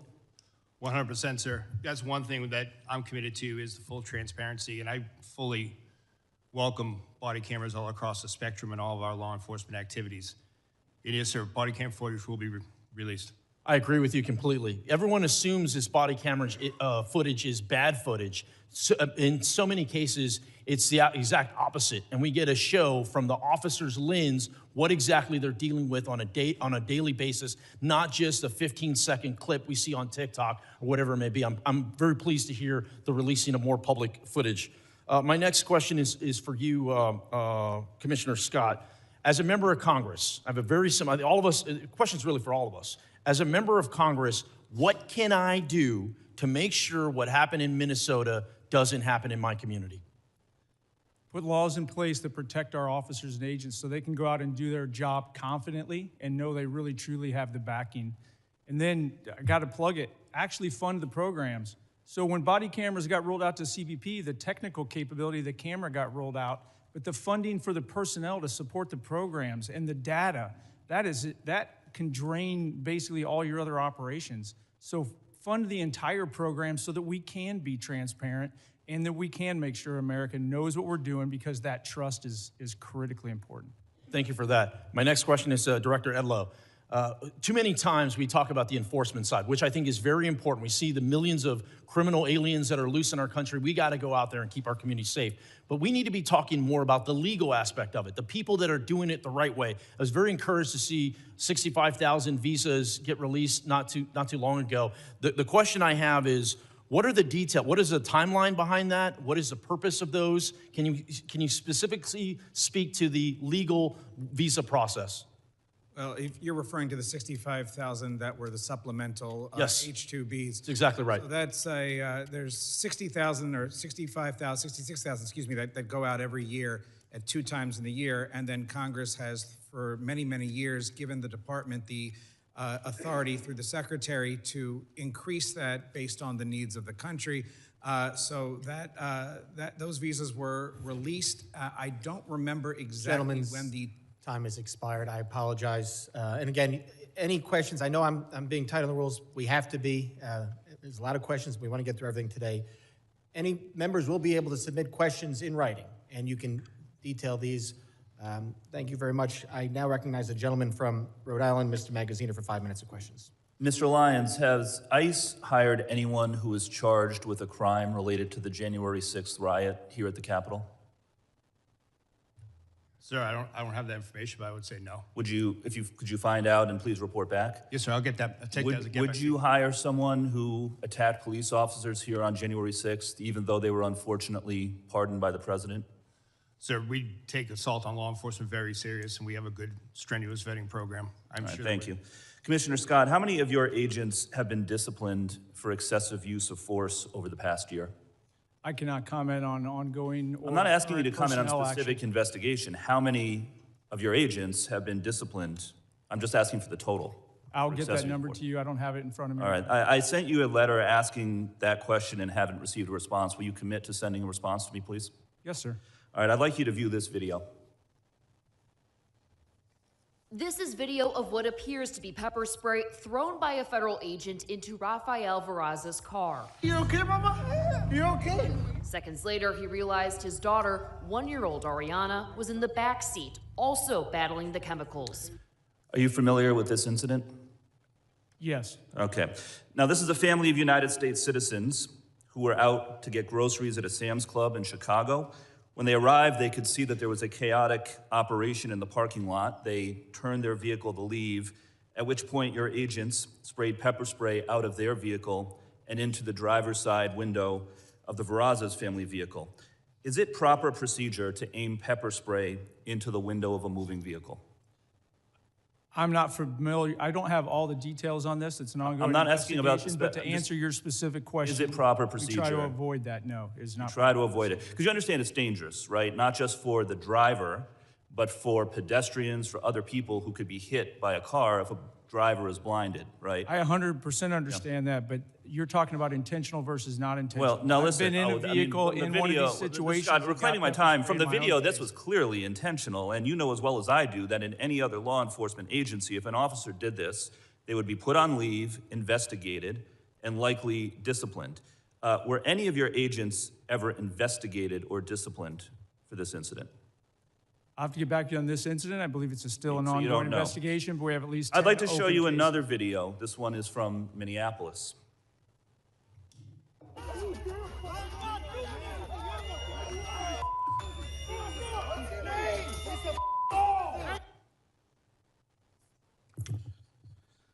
So as you can see, the agent sprayed pepper spray at close range directly into the face of an individual who had already been pinned to the ground by 3 other agents. And there's a picture of this behind me to give you a better view. Is this proper procedure for the use of pepper spray? I cannot comment on that because you're only showing one piece, and that subject Has is this clearly agent not been compliant. investigated? But this is not the intended use of this weapon, correct? The intended use is to try to avoid escalating. It's to de-escalate the All right. situation. And Well, get he was the already pinned to the individual ground by alive. 3 other agents. I think he had been de-escalated. Is there any investigation into this agent for doing this? I'll get back to you. There are several open investigations. All right. Listen, there has been no accountability in your agency under the Trump administration. None. Your agency has repeatedly been caught on tape using unnecessary violence against civilians, and you can't even tell me if any of these agents have been investigated or disciplined. You are supposed to be making people safer, and instead your agents are being unnecessarily violent. And that is why the Trump administration has lost the trust of the American people on immigration. Understand, it's not just the actions of the agents in the field, it is the lack of accountability from the top that has caused public trust to erode. And there need to be major reforms before we vote to give any of you any more funding. Your agencies need to act like other law enforcement agencies. Take off the masks, wear badge numbers, enforce discipline with real standards of conduct. But accountability starts at the top. Kristi Noem is completely unfit and should be removed from office. And all of the operations that we just watched were overseen by Commander Gregory Bavino, who himself engaged in excessive use of force. He even admitted that he lied to a federal judge when he claimed he had been hit by a rock prior to throwing a tear gas canister at a crowd of civilians. But then after the footage came out, and that turned out to be not true, he admitted that he had lied about it. Mr. Scott, what disciplinary action do you plan to take against Mr. Bavino?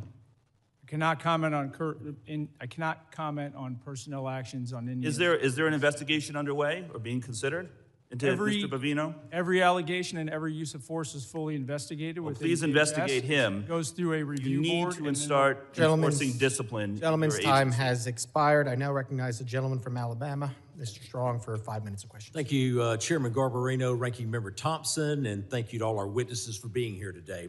Let me start with the simple facts. The border is now closed. Fentanyl poisonings are down by more than 35%. I thank each of you for your service to our country.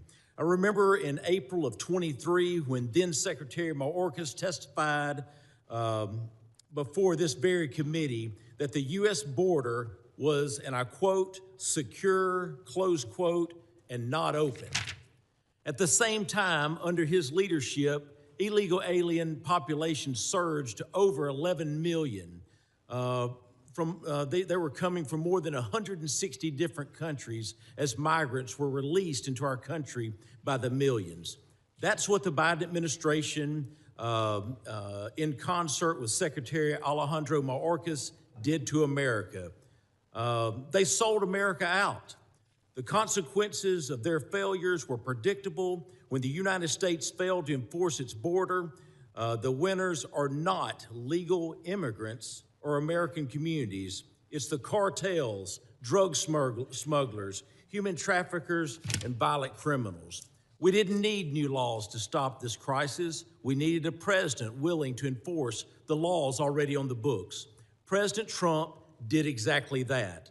Another promise made, another promise kept. And today, the number of illegal aliens being released into our country is zero. Zero. That's what it took a president to make the hard decisions. And America is better because of it. So my question is straightforward. Commissioner Scott, was Secretary Mayorkas telling the truth when he testified before this committee that the border was secure? Consistent with my prior testimony, no, he was not. As you stated earlier, the underlying immigration laws haven't fundamentally changed in decades. What has changed is how different administrations choose to enforce these laws, particularly during the previous administration. It was 100% orchestrated to allow illegal aliens to invade our country under the Biden administration. From an operational standpoint, how important is consistency and enforcement for deterrence and border control? It's extremely important, and we keep talking about immigration, but let me remind people, border security really is national security. The cartels use illegal immigration to literally overwhelm law enforcement at the border and bring in all kinds of other threats. It's the second wave that always is the most critical. The Interior Enforcement sent a message around the world that we're not going to just let you go. It took away the marketing ability of the cartels to get people to come to the border and overwhelm law enforcement. This all works together. It's critically important because it is national security. Thank you, Commissioner. The men and women of DHS deserve our respect and the ability to do their job effectively without mixed signals from Washington. I also want to be clear, I support the men and women who work every day to secure our borders and enforce federal immigration laws. But lately, we've seen growing strain on political rhetoric that goes beyond policy disagreement and targets the legitimacy of law enforcement itself. Rhetoric that puts a target on the backs of agents doing their jobs. Acting Director Lyons, we keep hearing calls from left-wing politicians to abolish ICE. Some, including many who should know better, have denounced federal law enforcement as secret police. How would you respond to these reckless attacks? Sir, I can speak from personal experience, having served multiple administrations, that the men and women of ICE are out there every day doing the law as it's written. What are the consequences of not enforcing federal immigration laws? Sir, if you look at what ICE has done, if you look at the amount of, As I said earlier, the amount of known and suspected terrorists that we removed from the country, we arrested 1,477 this year and removed 1,480. Just that impact alone, along with the 7,800 gang members, makes a significant impact on public safety and national security. Thank you. Turning to you, Director Edlow, the U.S. Citizenship and Immigration Service plays a role in administering legal immigration and protecting the integrity of the system. When immigration enforcement is undermined or treated as illegitimate, how does that affect USCIS's ability to manage lawful pathways, prevent fraud, and maintain public confidence in the legal immigration process? It makes it absolutely impossible, Congressman, and that's why we've done everything we can to administer that system now and to not cut corners that were previously cut during the last administration. Thank you. Mr. Chairman, I yield back. The gentleman yields back. I now recognize the gentleman from New York, Mr. Goldman. 5 minutes of questions. Thank you, Mr. Chairman. Mr. Lyons, what guidance have you given to your agents about asking people walking on the streets of America to show proof of citizenship? Sir, as I stated earlier, the men and women of ICE, deportation officers, special agents, we conduct targeted intelligence-driven operation. We don't walk around on the streets asking people about their American citizenship. Really?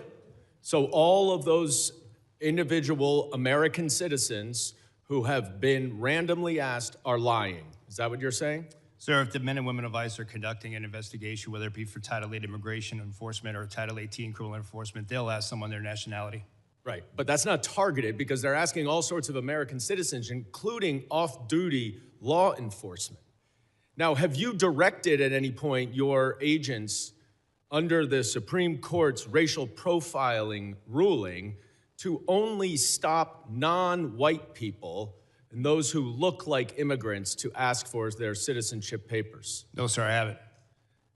Now, you are aware, of course, and there's well-documented, numerous well-documented instances of people, American citizens, being asked to show and prove their citizenship. Do you know what other regimes in the 20th century required similar proof of citizenship? Yes, sir. What?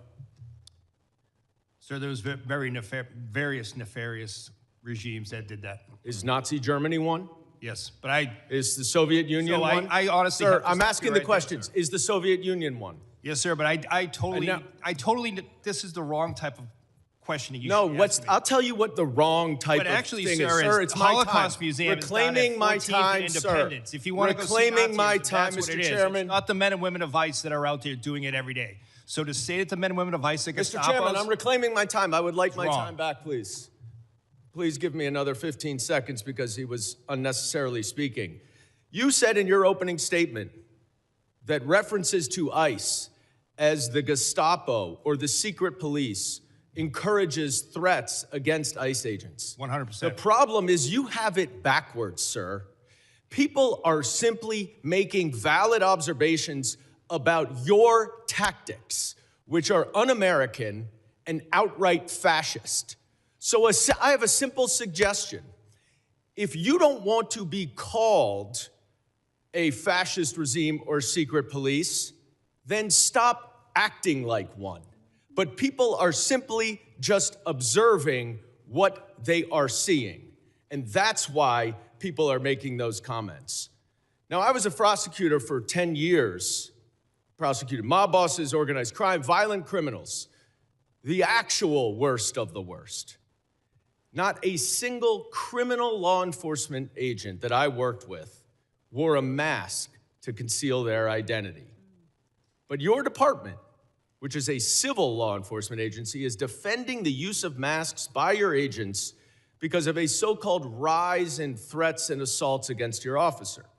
Now, you said in your opening testimony that assaults against ICE officers are up by more than 1,400%, which is now even more than the 1,300% that your gaslighting spokesperson, Tricia from Ohio, has recently been citing. But here's the problem. There are two separate, very detailed, very thorough investigative reports based on your own data that both conclude that assaults against ICE officers are up about 25%, which is far less, of course, than you assert and far less than you would expect from an agency that has more than doubled its hiring, and has an even greater increase in arrests. Now, why is that a problem, Mr. Lyons?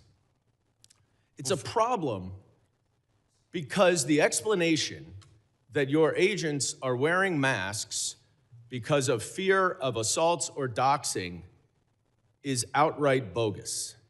You and your untrained, unqualified, unvetted, unidentified agents are intentionally terrorizing our cities and communities all over this country to avoid accountability for their excessive force and their lawless actions. That is why you're wearing masks, so no one can hold you accountable, and you know that the FBI is not going to, because notwithstanding all of the investigations all of you say are going on, the Department of Justice and the FBI has stated they are not investigating those two murders.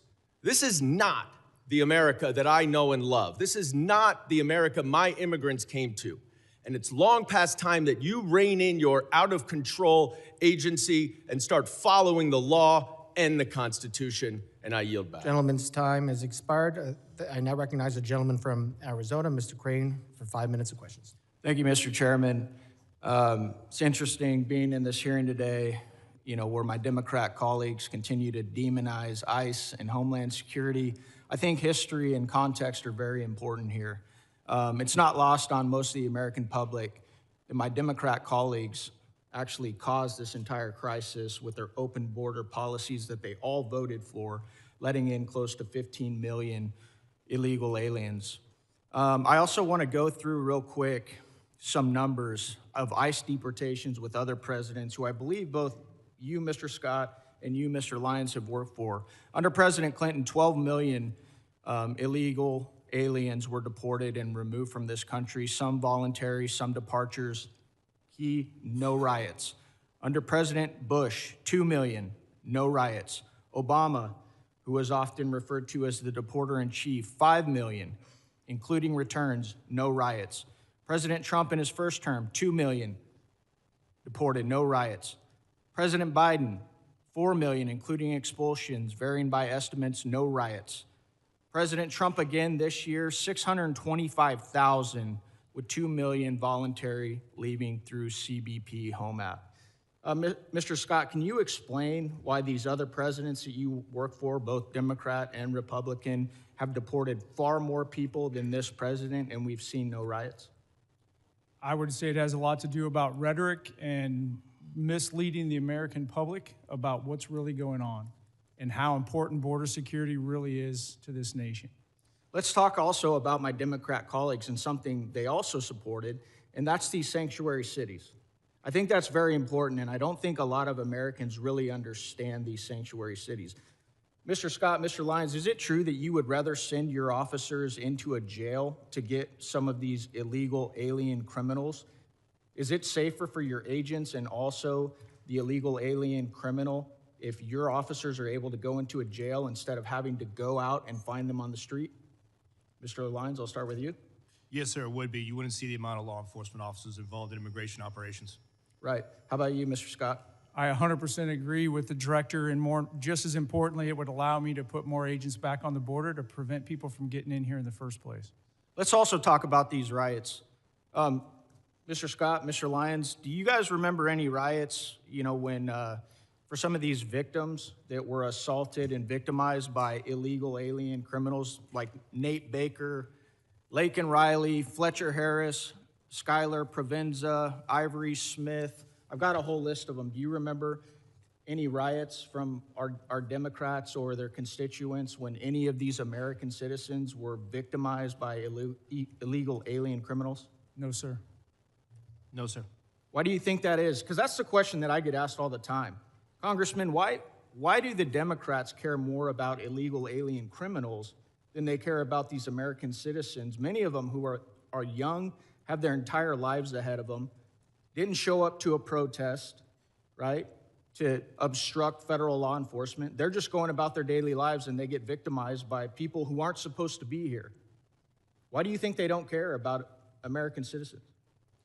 I cannot speculate, but when I look at the chaos that it creates and the corrosive nature that it creates, I go beyond the politics of the United States and I look at our nation state adversaries like Iran, Russia, and China and their influence on social media to keep this negative discourse going.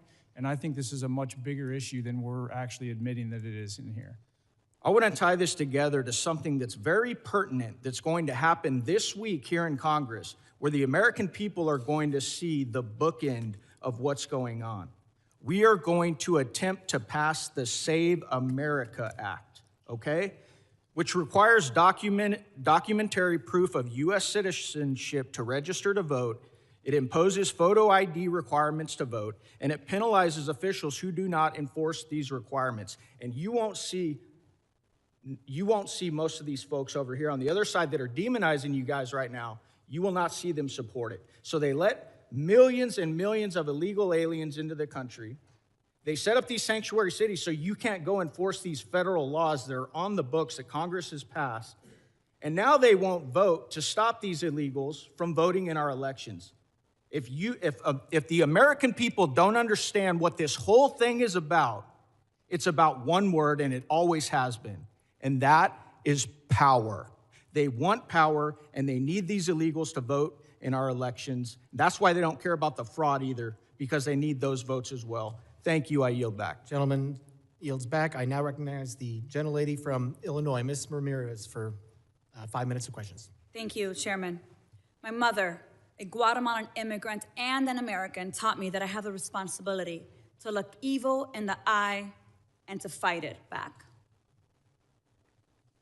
Mr. Lyon, Mr. Scott, Mr. Edlow, you have used your power to perpetrate great evil. And it's about time you answer this committee for the lawlessness that you've empowered and defended in your testimony. Mr. Lyons, I want to start with you. And I want to talk about ICE. Because under your leadership, ICE has shot and killed Silverio Villegas Gonzalez and Renee Good, violated nearly 100 court orders in January alone. You've used banned chokeholds in more than 40 cases, engaged in warrantless arrests despite a consent decree, and you used children as bait to put 3,800 children in detention. You created traps for people at immigration court who were following the law and doing it the legal way. And you broke the law by entering into people's homes without a judicial warrant in violation of the Fourth Amendment. Now, let's talk about you, Mr. Scott, and CBP next.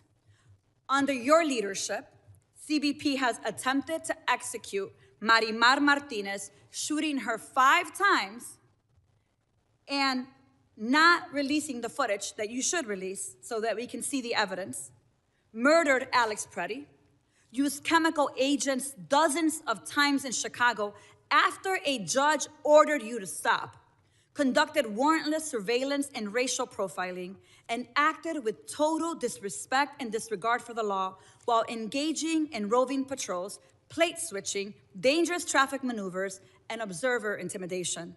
Again, criminals act with that total disregard for the law, and we continue to see it. You would both have us talk about respect for your mission and your agents, but your agencies are unaccountable, paramilitary forces, and I have just as much respect for you as I do for the last white men who put on masks to terrorize communities of color. I have no respect for the inheritors of the Klan Hood and the slave patrol. Those activities were immoral then and criminal, and so are yours. And that brings me to you, Mr. Edlow, and USCIS. Truly, USCIS is the most disappointing part of this whole panel for me. Mr. Edlow, let me ask you a question. Is USCIS's mission to uphold America's promise as a nation of welcome and possibility with fairness, integrity, and respect for all we serve? Yes or no? Is that the mission? Congresswoman, the mission is to administer the lawful immigration system. system. Let me move on. So it is not for the possibility of fairness, integrity, and respect. I get that. I want to tell you about Stephen, my constituent, Mr. Edlow. Stephen is a 14-year-old with autism who is seeking asylum. This child has spent 60 days in detention center after he was detained with his dad at a check-in. Let me ask you this. What kind of agency would strip asylum protections from children, even those with pending asylum claims, and deport minors without due process? You don't have to answer that. It's your agency, Mr. Edlow. You are doing that to Stephen, my constituent, an 8th grader. You have abandoned the mission and allowed USCIS to become a tool in DHS's abusive enforcement apparatus, Mr. Edlow. It is shameful to see what USCIS has become. As I've said before, DHS, ICE, and CBP, they're not really rogue. Congress designed DHS to violate our rights under the pretense of securing our safety. I'm gonna say it loud and clear, and I'm proud to stand by what I say. DHS cannot be reformed. It must be dismantled and something new must take its place. Because if we let DHS persist, it will continue to be a weapon that can be pointed at anyone the government considers the public enemy. And let me tell you, fascism always requires a public enemy. But the power of the people is stronger than the weapons they would wield against us. So Mr. Lyons, Mr. Scott, Mr. Edlow, you have weaponized the government. You have supported a fascist enterprise at the expense of our constitutional rights. You have violated the law. But let me remind you, you will not always be in power. One day, you will be held accountable for your role in this dark moment in America, in our nation's history. I guarantee it. And with that, Mr. Chairman, I yield back. Gentlelady yields back. As I said, the issues we're debating here are important ones that members feel deeply about. While vigorous disagreement is part of the legislative process, members are reminded that we must adhere to established standards of decorum and debate. Witnesses are here today voluntarily, and I will continue to remind members that while oversight is important, aggressively attacking witnesses personally is inappropriate and not in keeping with the best traditions of our committee. And I now recognize the gentleman from Oklahoma, Mr. Burkeen, for 5 minutes of questions. Thank you, Mr. Chairman. Thank you to the witnesses. I want to start with a display over my shoulders. And this is something that is not specific only to Oklahoma. This is something that every member of this committee, if you will go to the DHS website, every constituent of every member of Congress, if you're curious of really the dark days, I want you to go to the DHS website and I want you to look at those not far from where you live, moms and dads, the arrest of illegal aliens who were preying on minors. Just because of a really intentional act by Kate Bryan on my staff to go a couple of weeks ago and look just in eastern Oklahoma, on the right side of me here, just in eastern Oklahoma, I represent almost all the entirety of eastern Oklahoma. These are just the individuals, heinous acts, to include those with children. And yet I want to read you in a wider, to my left over here, what is happening in the state of Oklahoma.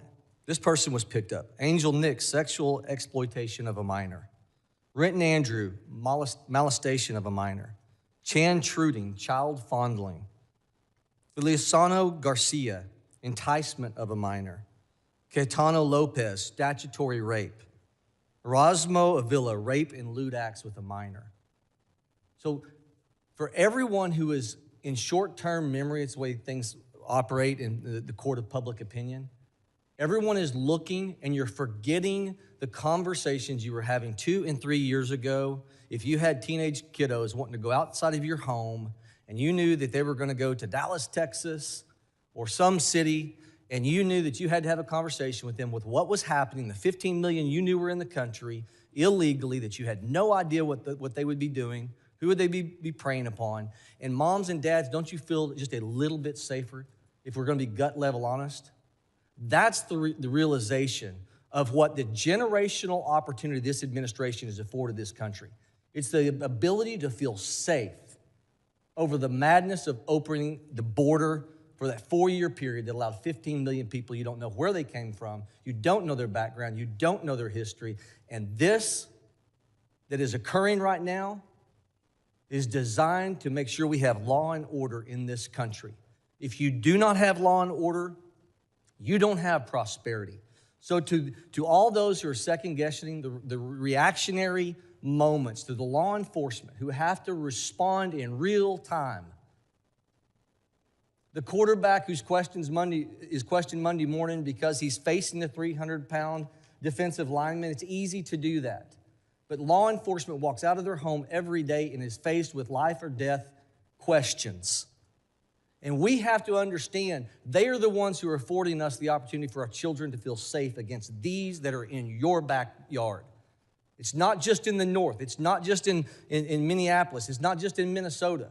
They're in every state in the country. Go to the Department of Homeland Security website and Google your area and look at who's being picked up in your backyard. That's how we recenter this conversation to truth. I want your children protected. I am grateful for this president who wants your children protected and an administration.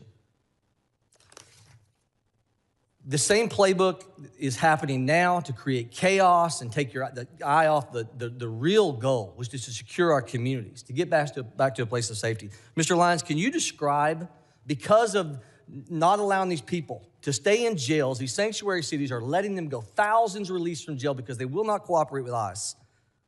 And when ICE tries to execute a detainer, ask them to hold a criminal illegal alien for potential deportation, how is this compared with other non-sanctuary city regions in the country? Sir, it's night and day. With the jurisdictions that we do have cooperation, we're able to take that individual in a safe, secure environment. Not only is it a safe, secure environment for the officers and agents, but it's also for the individual and the community, because we only need 1 to 2 officers to make that arrest, where now we're historically 5 or 6, we need up to 15. From what you've seen in terms of protest in Minnesota and elsewhere, do you get the sense these agitators are trying to provoke your agents into reactions? Yes, sir. Can you expound upon that? We've seen multiple times, and unfortunately, we saw like the shooting in Dallas, where agitated groups use apps to identify the location of ICE officers, sometimes prior to even the law enforcement action begins, and sometimes using those apps put the officers and as well as other federal agencies and local agencies with them in danger because it exposes the fact of where a law enforcement operation is happening. Mr. Scott, can you describe how the 300,000 children, the UACs, unaccompanied minors, that we're trying to find them, how these protests are stopping us from being able to recover those? Gentleman will respond in writing to that question. I now recognize the gentleman from New York, Mr. Kennedy, for 5 minutes. Thank you. Mr. Lyons, your written testimony today does not make one single mention of Renee Nicole Good or Alex Preddy. Not one. 2 American citizens have been murdered at the hands of your agency, and you have deliberately chosen under oath before Congress to ignore these tragedies. And so today, in my 5 minutes, I look forward to getting the American people some answers and some accountability that I believe they deserve.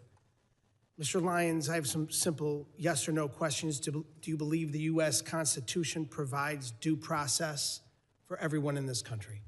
Yes. Do you believe American citizens have the right to protest freely without being assaulted or killed by our government? Yes. Do you believe there should be an independent investigation when an innocent person is killed by a law enforcement agency in this country? Yes.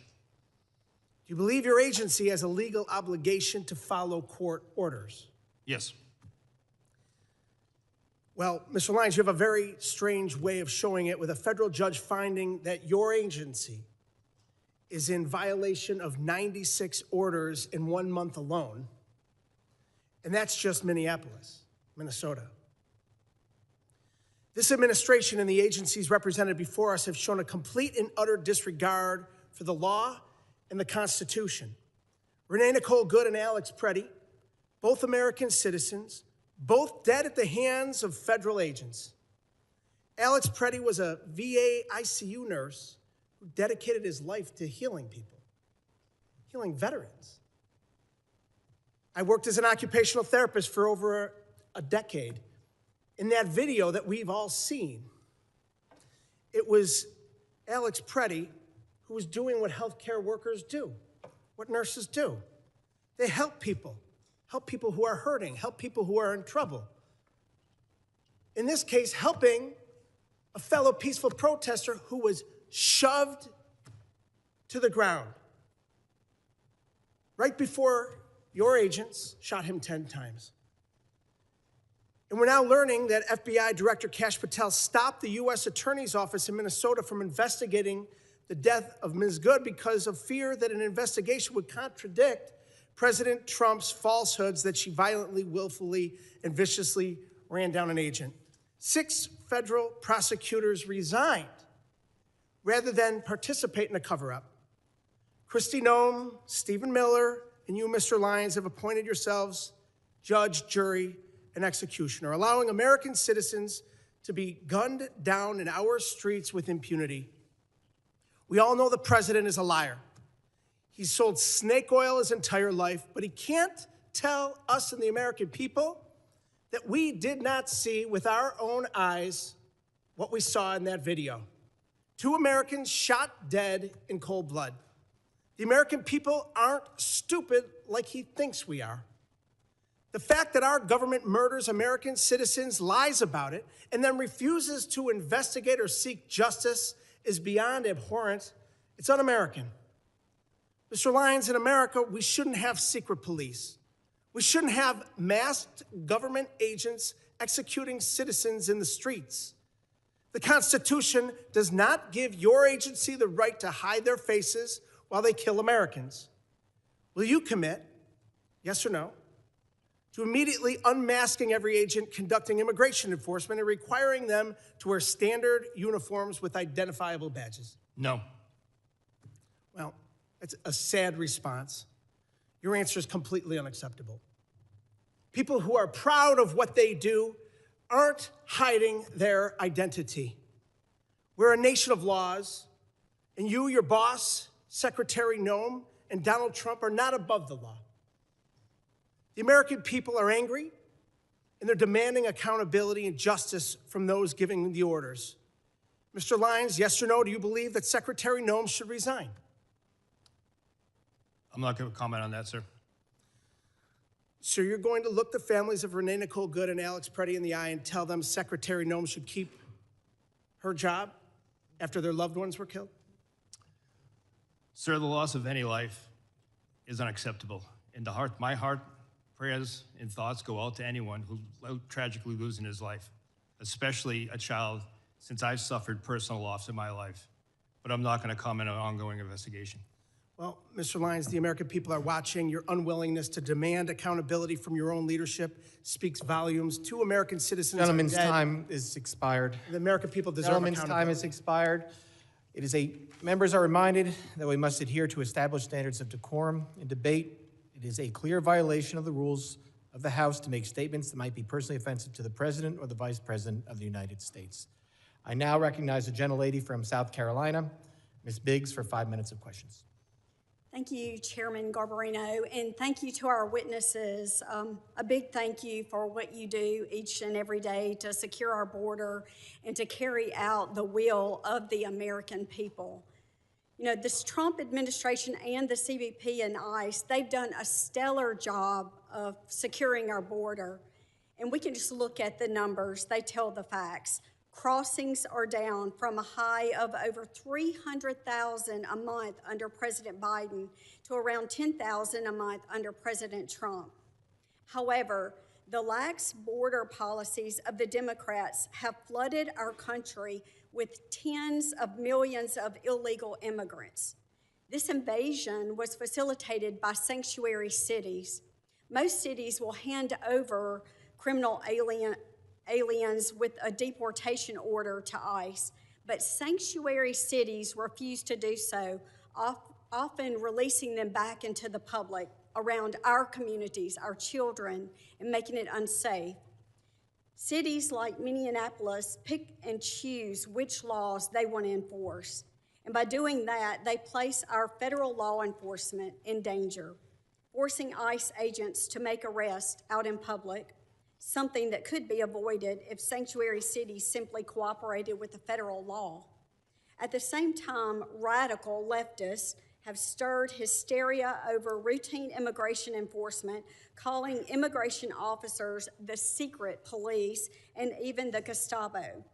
Let me be very clear. This rhetoric has consequences. Between 2024 and 2025, we saw a more than 16,000% increase in threats of assault against immigration officers. and over 8,000% spike in death threats targeting those who enforce our laws. In Minnesota alone, there have been over 60 threats and 20 assaults to ICE officers. Just think about that if you were going to work every day and had to deal with that. Sanctuary cities, they choose criminals over citizens. My bill, the Mobilizing Against Sanctuary Cities Act, would cut off every single federal dollar to any city that helps illegals instead of law enforcement. Mr. Lyons, my question is to you.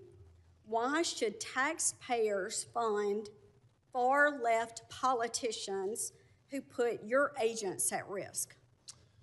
Ma'am, unfortunately, what we've seen over and over is just the fact that there's so much rhetoric out there against the work the men and women of ICE have done. Again, going back in my career, this is my second decade, multiple administrations, and it's never been like this. And the actual public safety impact that the men and women of ICE do every day is significant, and it should still be true for all 50 states.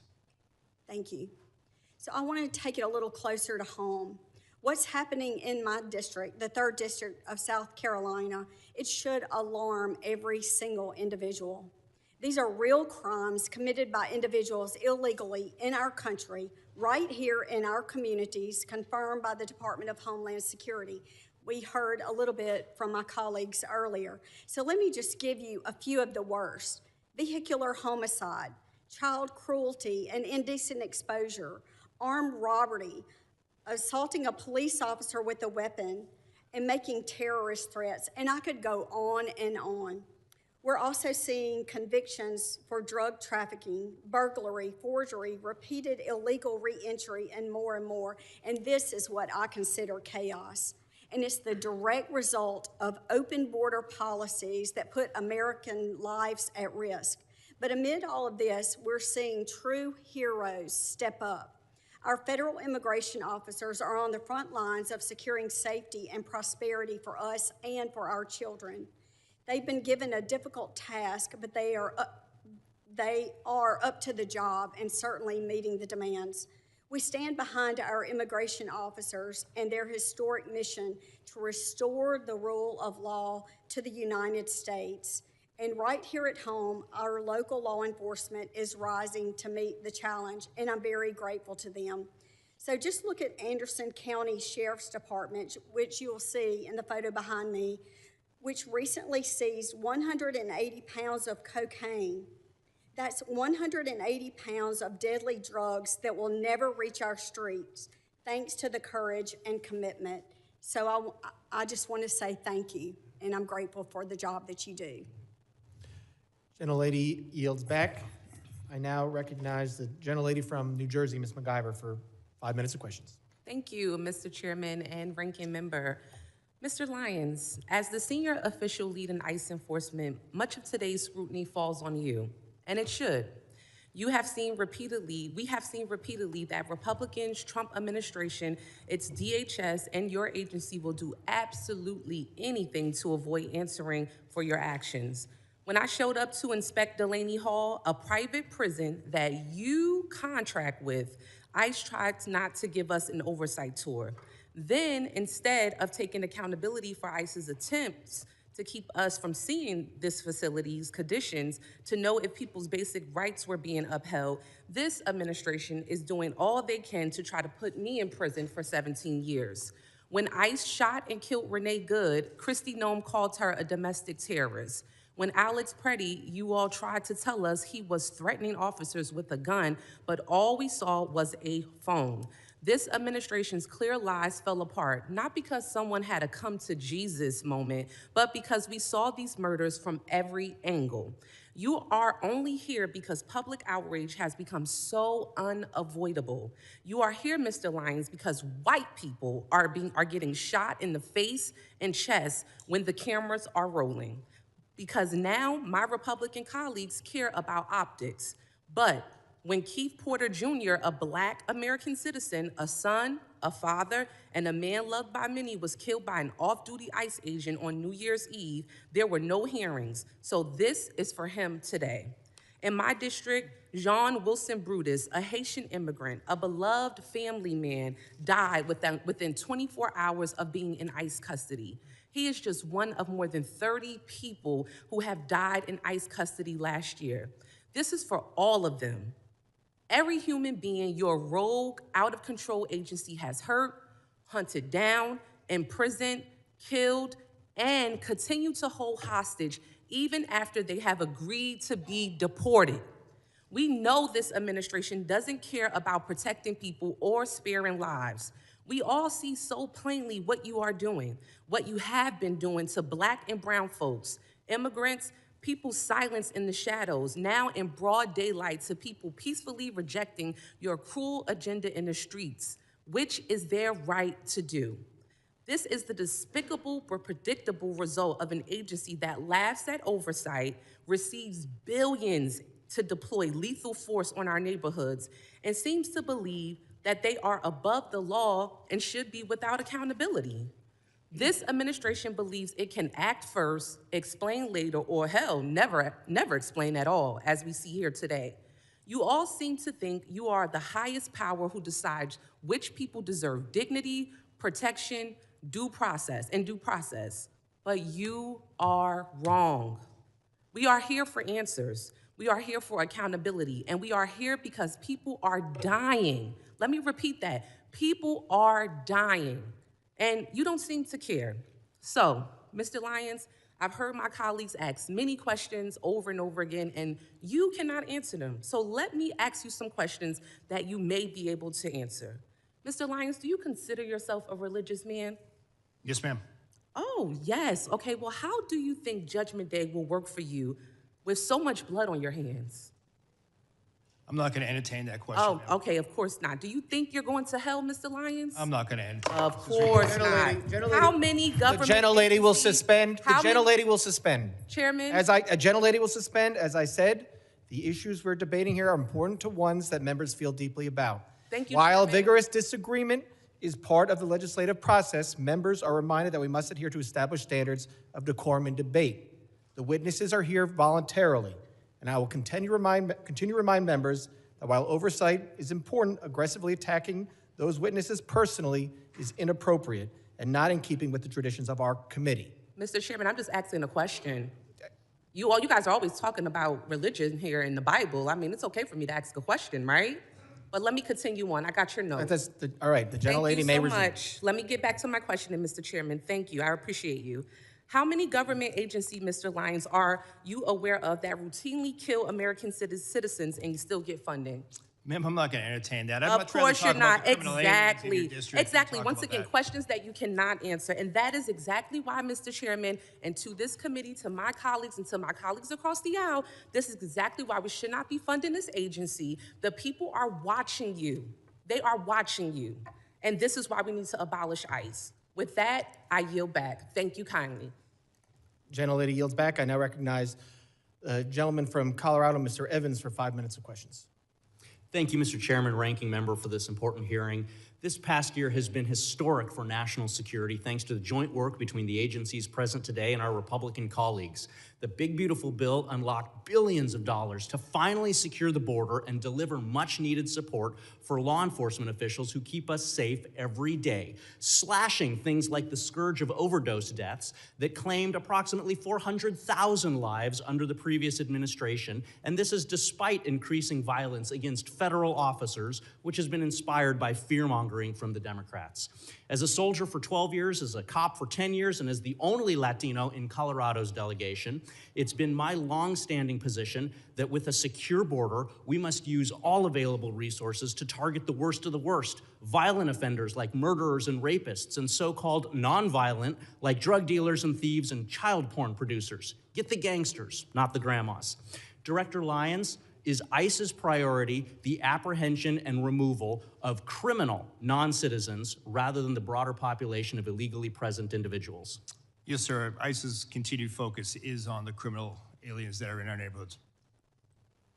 Thank you.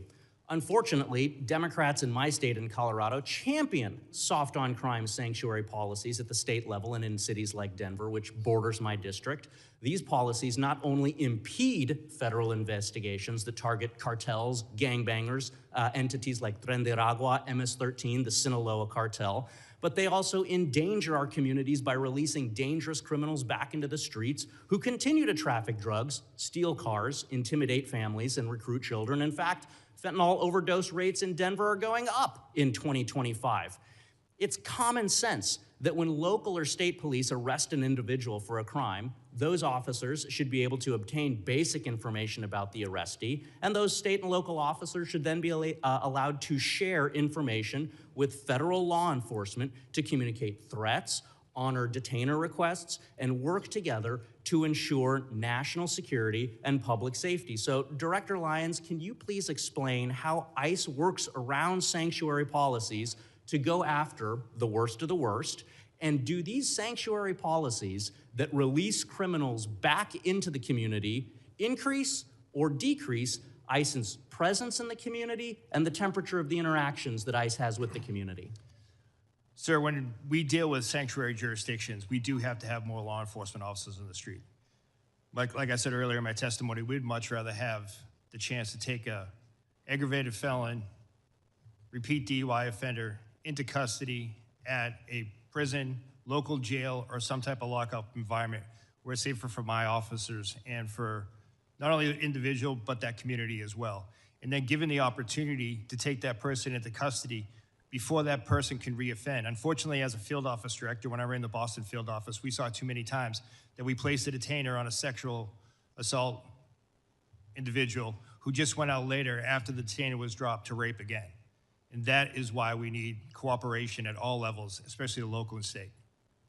Thank you. Director Lyons, my district, 40% Hispanic. It's full of successful business owners and strong immigrant families. Unfortunately, my colleagues across the aisle are fanning the flames of fear for their own political gain in my Hispanic communities, scaring people over events that haven't happened in my district. So I'd like for you for just a brief moment to speak directly to my constituents who are legally present in the U.S., not criminals, but who are fearful of being searched or detained via immigration efforts. Should they fear ICE? And what policies does ICE have to prevent the seizure of people with legal status? Sir, ICE officers and special agents are trained in the Immigration and Nationality Act. So anyone that is here legally or lawfully or a U.S. citizen should not be concerned about being deported or detained. Unfortunately, many times there are individuals that are with criminal illegal aliens.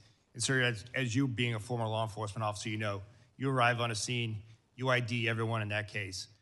If we're looking for an individual and someone is here present in the country legally, then we're going to take action. We're not going to turn a blind eye no more. But someone that's in the country lawfully should not feel scared to walk down the street, drive. Thank you. Sorry, I got 23 seconds left. Have one thing that I want to ask. As a cop, if I had an arrest warrant, there's a difference between arrest warrants and search warrants. If I had an arrest warrant for an individual and I thought they were in the house, or if I was assisting social services with a child removal, I still had to have an arrest warrant to go in the house. So I have many questions about the memo saying that you don't need a warrant to go into the house. Will you commit with me at a later date to discuss this? 100%, sir. I would look forward to sitting down and discussing that. Yield back. Gentleman yields back. I now recognize the gentlelady from Texas, Ms. Johnson, for 5 minutes of questions. Thank you, Mr. Chairman. I would like to, Mr. Lyons, I wanted to just follow up on a statement that you just made, which is that if you're here legally and lawfully, you should not worry. I think the problem is there are many, many immigrants that are here legally and lawfully that are very worried because they have been snatched off the streets. They have had their face beat in by ICE agents. They've been yanked out of their car. They've been driven around and harassed. And so that is, I think, at the end of the day, the key nut of the crux here, which is that, unfortunately, there is not just this focus on criminals and that people who are here in legal status. And for example, I have an example of this that I'd like to highlight for you. Back in October, Maher Tarabishi, a North Texas resident who was allowed to be in this country legally and was under a supervision order to check in on an annual basis since 2008. and did that because he had an adult disabled son. And so he was here working as an IT consultant and was here in the legal process to take care of his adult legal son. He went to check into his appointment. It so happened to be at the time that the Dallas ICE office was closed due to the shooting. And so he was not able to check in. When he went back to check in, he was immediately snatched up and detained because he missed his appointment. That was unavoidable because the office was closed. He told everyone here was he in legal status. He had been here since 2008, and he had an adult disabled son that would likely pass away if he was not released. He was not released. His son died. And then to complicate it, he was not allowed to go and attend the funeral. And he's still in detention in the Bluebonnet facility in Texas. He is not a criminal. He has no criminal history. He was here legally. That is an unacceptable outcome. And I would like to know if you are willing to review his case and help us get his release, because he should not be in the Bluebonnet detention facility under these facts. Yes, ma'am. I'm committed to reviewing that case for you. I appreciate that. The other issue that I am really very concerned about is these warrantless entries into people's homes. It is a problem that is of epic proportion. There was just recently, yesterday, circulation, a Latino family, ICE just broke into their home without a warrant. And there was an example where they arrested a man in his pajamas who had every right to be here as a US citizen, but wrongfully snatched out in the freezing cold without a warrant to do so. The problem that we're having, nobody wants to see attacks on ICE agents, sir. But this is something I have brought up in this committee time and time again, which is, unfortunately, under your leadership and under Secretary Noem's leadership, this rogue brutality that ICE agents are inflicting upon the people of this country is not being reined in. It's not being, the agents who are abusing their power are not being held accountable. I'm sure that there are many, many fine agents who are doing everything they can to exercise their duty lawfully. But the problem is there are agents who are not. And the power that they have has gone to their head, and they use that power unconstitutionally in violation of many people's direct constitutional rights. And what you're seeing in this country is the fact that your agency, it's not stopping. And rather than saying, yes, we're going to take steps to keep these people who are abusing their power and who are terrorizing citizens of this country wrongfully, that we're going to hold them accountable, rather than that's what we want to see. You're doubling down on that we're only going after criminals, which is in your own comments. You said that you had 379,000 arrests, but only 8,700 of them were suspected gang members or known suspected terrorists. That's 2%. And the problem is we can't terrorize 98% of the people in this country that have been wrongfully detained for 2%. That's not how the system works, and that is not okay. And so we have to do a better job. And so what procedures are you putting in place to hold agents accountable who clearly have a hot trigger and who clearly abuse their authority because someone has a phone and a whistle? Ma'am, ICE does have the Office of Professional Responsibility. It's a robust internal investigation agency that does investigate allegations of special agent or deportation officer misconduct. And we do take everyone seriously, and we do investigate those.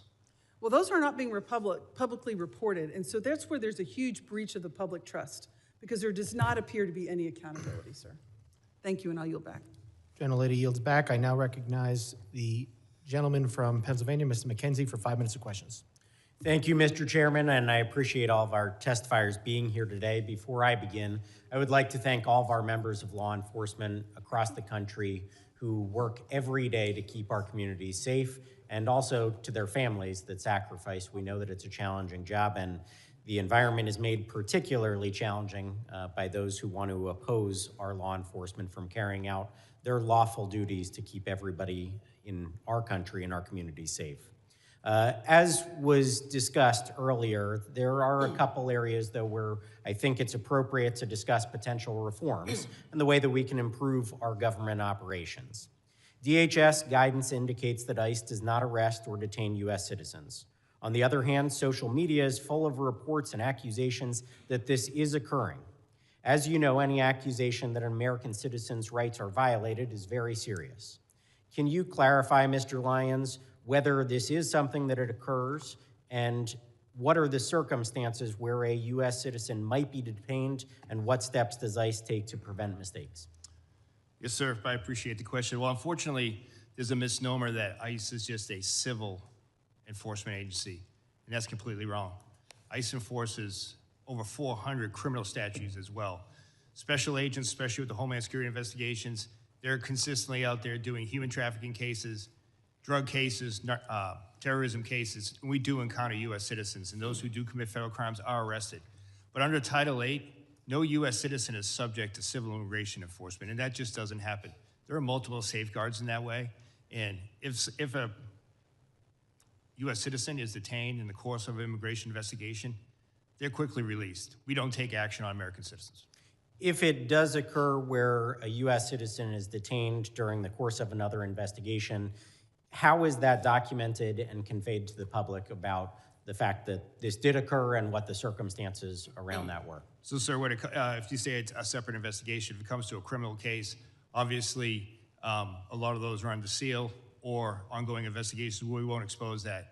But we're transparent in the case when it comes to any U.S. citizens that's detained in any law enforcement operations that's subsequently arrested. I appreciate that. I think greater transparency could be beneficial for both the American public and everybody involved here if we clearly articulate what occurred in many of these instances. I've seen it myself when I'm looking into local issues in our community. There are oftentimes two sides to the story, and when it is actually conveyed what did occur and why it occurred, there's a greater understanding in our local community of the law enforcement activities that occurred. The second thing I would like to hit on is jurisdictions, which are sometimes referred to sanctuary cities. Not a clear definition, as we all know, but local authorities in our community. We have Northampton County, which does not honor ICE detainer requests for 48 hours and properly convey to ICE and law enforcement about the release of that individual, when that may occur, or even during that detainer period, allow ICE to come onto their property to make an arrest in a secure facility. Obviously, that leaves our community in a vulnerable position. In our case, members of Tren de Aragua, domestic abusers, have been released onto the street, and ICE had to stake out that location, making the arrests in an unsecure way out in the local community. From your perspective, how does this dynamic affect public safety and day-to-day operations, and where or how can we change and improve the coordination between ICE and state and local partners? Thank you, sir. Again, and what I would say is just very basic communication would go a long way for public safety. You know, ICE respects and abides by state and municipality laws, where sometimes you can't hold for any reasons. But a simple phone call to let us know that that individual is going to be released, or if that individual is released, sharing that biographical data with us will go a long way. Because the last thing we want is a criminal illegal alien to go back into the community, and more often than not, they prey upon other migrants who are coming here for a better life, yet that they can hide in plain sight because these sanctuary jurisdictions won't just pick up a phone, notify ICE that they're being re-released. Well, I appreciate that. I think we want full cooperation between our local law enforcement and federal agents when they are trying to do their job. If somebody is on a detainer, they should be allowed onto that property, given the ability within that detainer window to make a lawful arrest. I think it would go a long way to keeping our community safe. I would like to thank all of you again for being here. The fact that you are here and present for this kind of testimony, I think, brings greater accountability and increases the ability for us to make reforms in Congress. Thank you again. Gentleman yields back. I now recognize the gentlelady from New Jersey, Ms. Poe, for 5 minutes of questions. Thank you, Mr. Chairman, and to our ranking member, Thompson.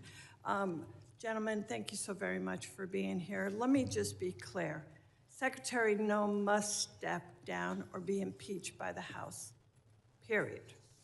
The lawlessness, the cruelty, the outright viciousness that she has created has destroyed an agency whose very mission is to protect our country. Under Noem's leadership, congressional oversight is ignored, detention visits are blocked, due process is ignored, and laws are broken without thought. This is the first time any of you have testified before our committee. It took 2 American citizens being murdered in cold blood to get you to show up. ICE raids schools, churches, and hospitals. And let's not forget 5-year-old Liam Ramos. You used him as a bait and then detained him despite his father legally seeking asylum. Liam is the face of your cruelty.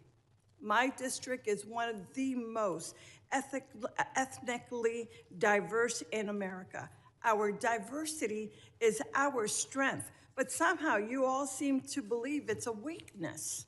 Last fall, the Supreme Court greenlit ICE's ability to yank people off the street based on one thing, such as, quote, the type of work one does, speaking Spanish or speaking with an accent, and their apparent race or ethnicity. Mr. Lyons, I speak Spanish. If I wasn't wearing my member pin, would me being a Latina or speaking Spanish be enough for ICE agents to harass me or shove me into one of your unmarked cars? No, ma'am.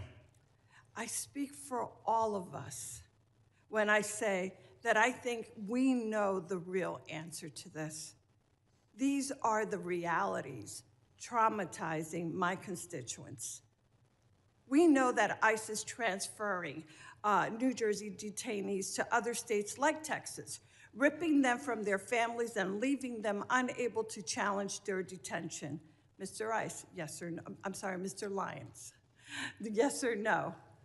Ma'am, I'm Will sorry. you provide us with a list of people ICE has transferred from New Jersey to other states so that I can inform their families where they are? Yes, ma'am. These are people like my constituent, Lee Cordilla, whose ICE shipped to Texas and continues to detain despite 2 judicial orders compelling her release.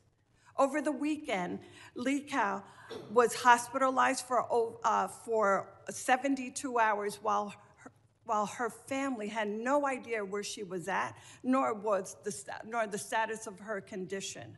Mr. Lyons, would you be willing to look into this to make sure to release my constituent?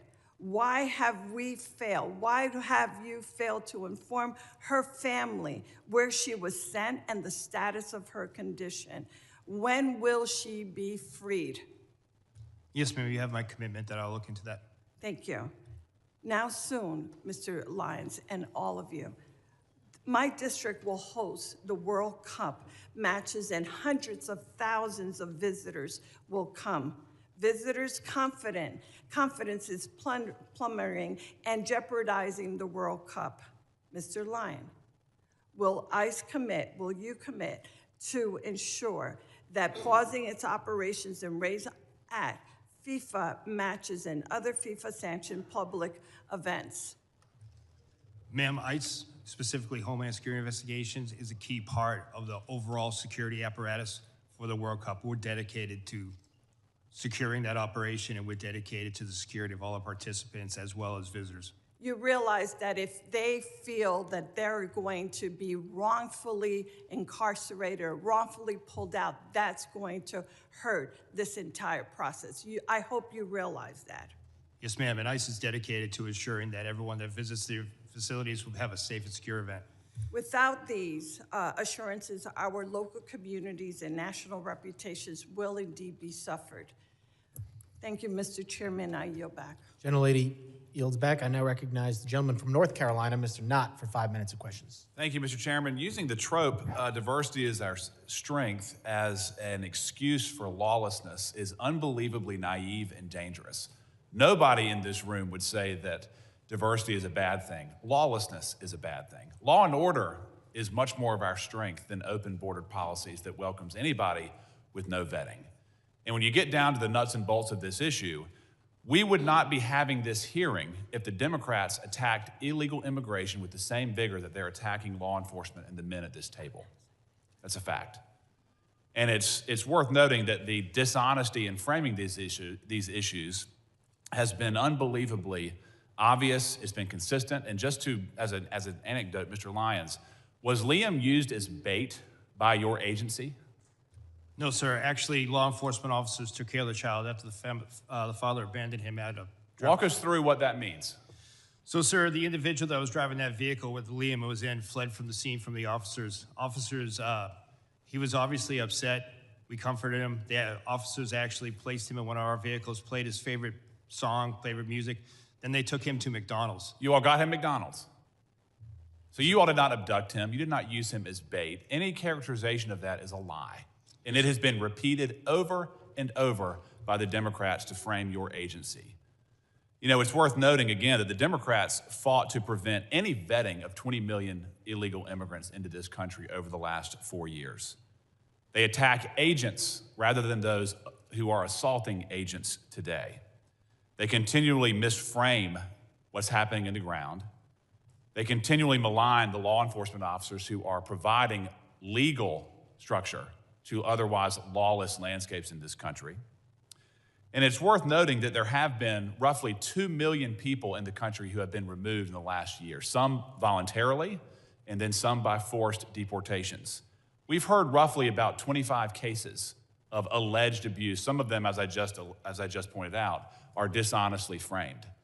But let's do a favor to the Democratic side. Let's increase that number by 1,000 times. 25,000 cases of alleged abuse or improper protocols. We are still operating at roughly 99% proficiency.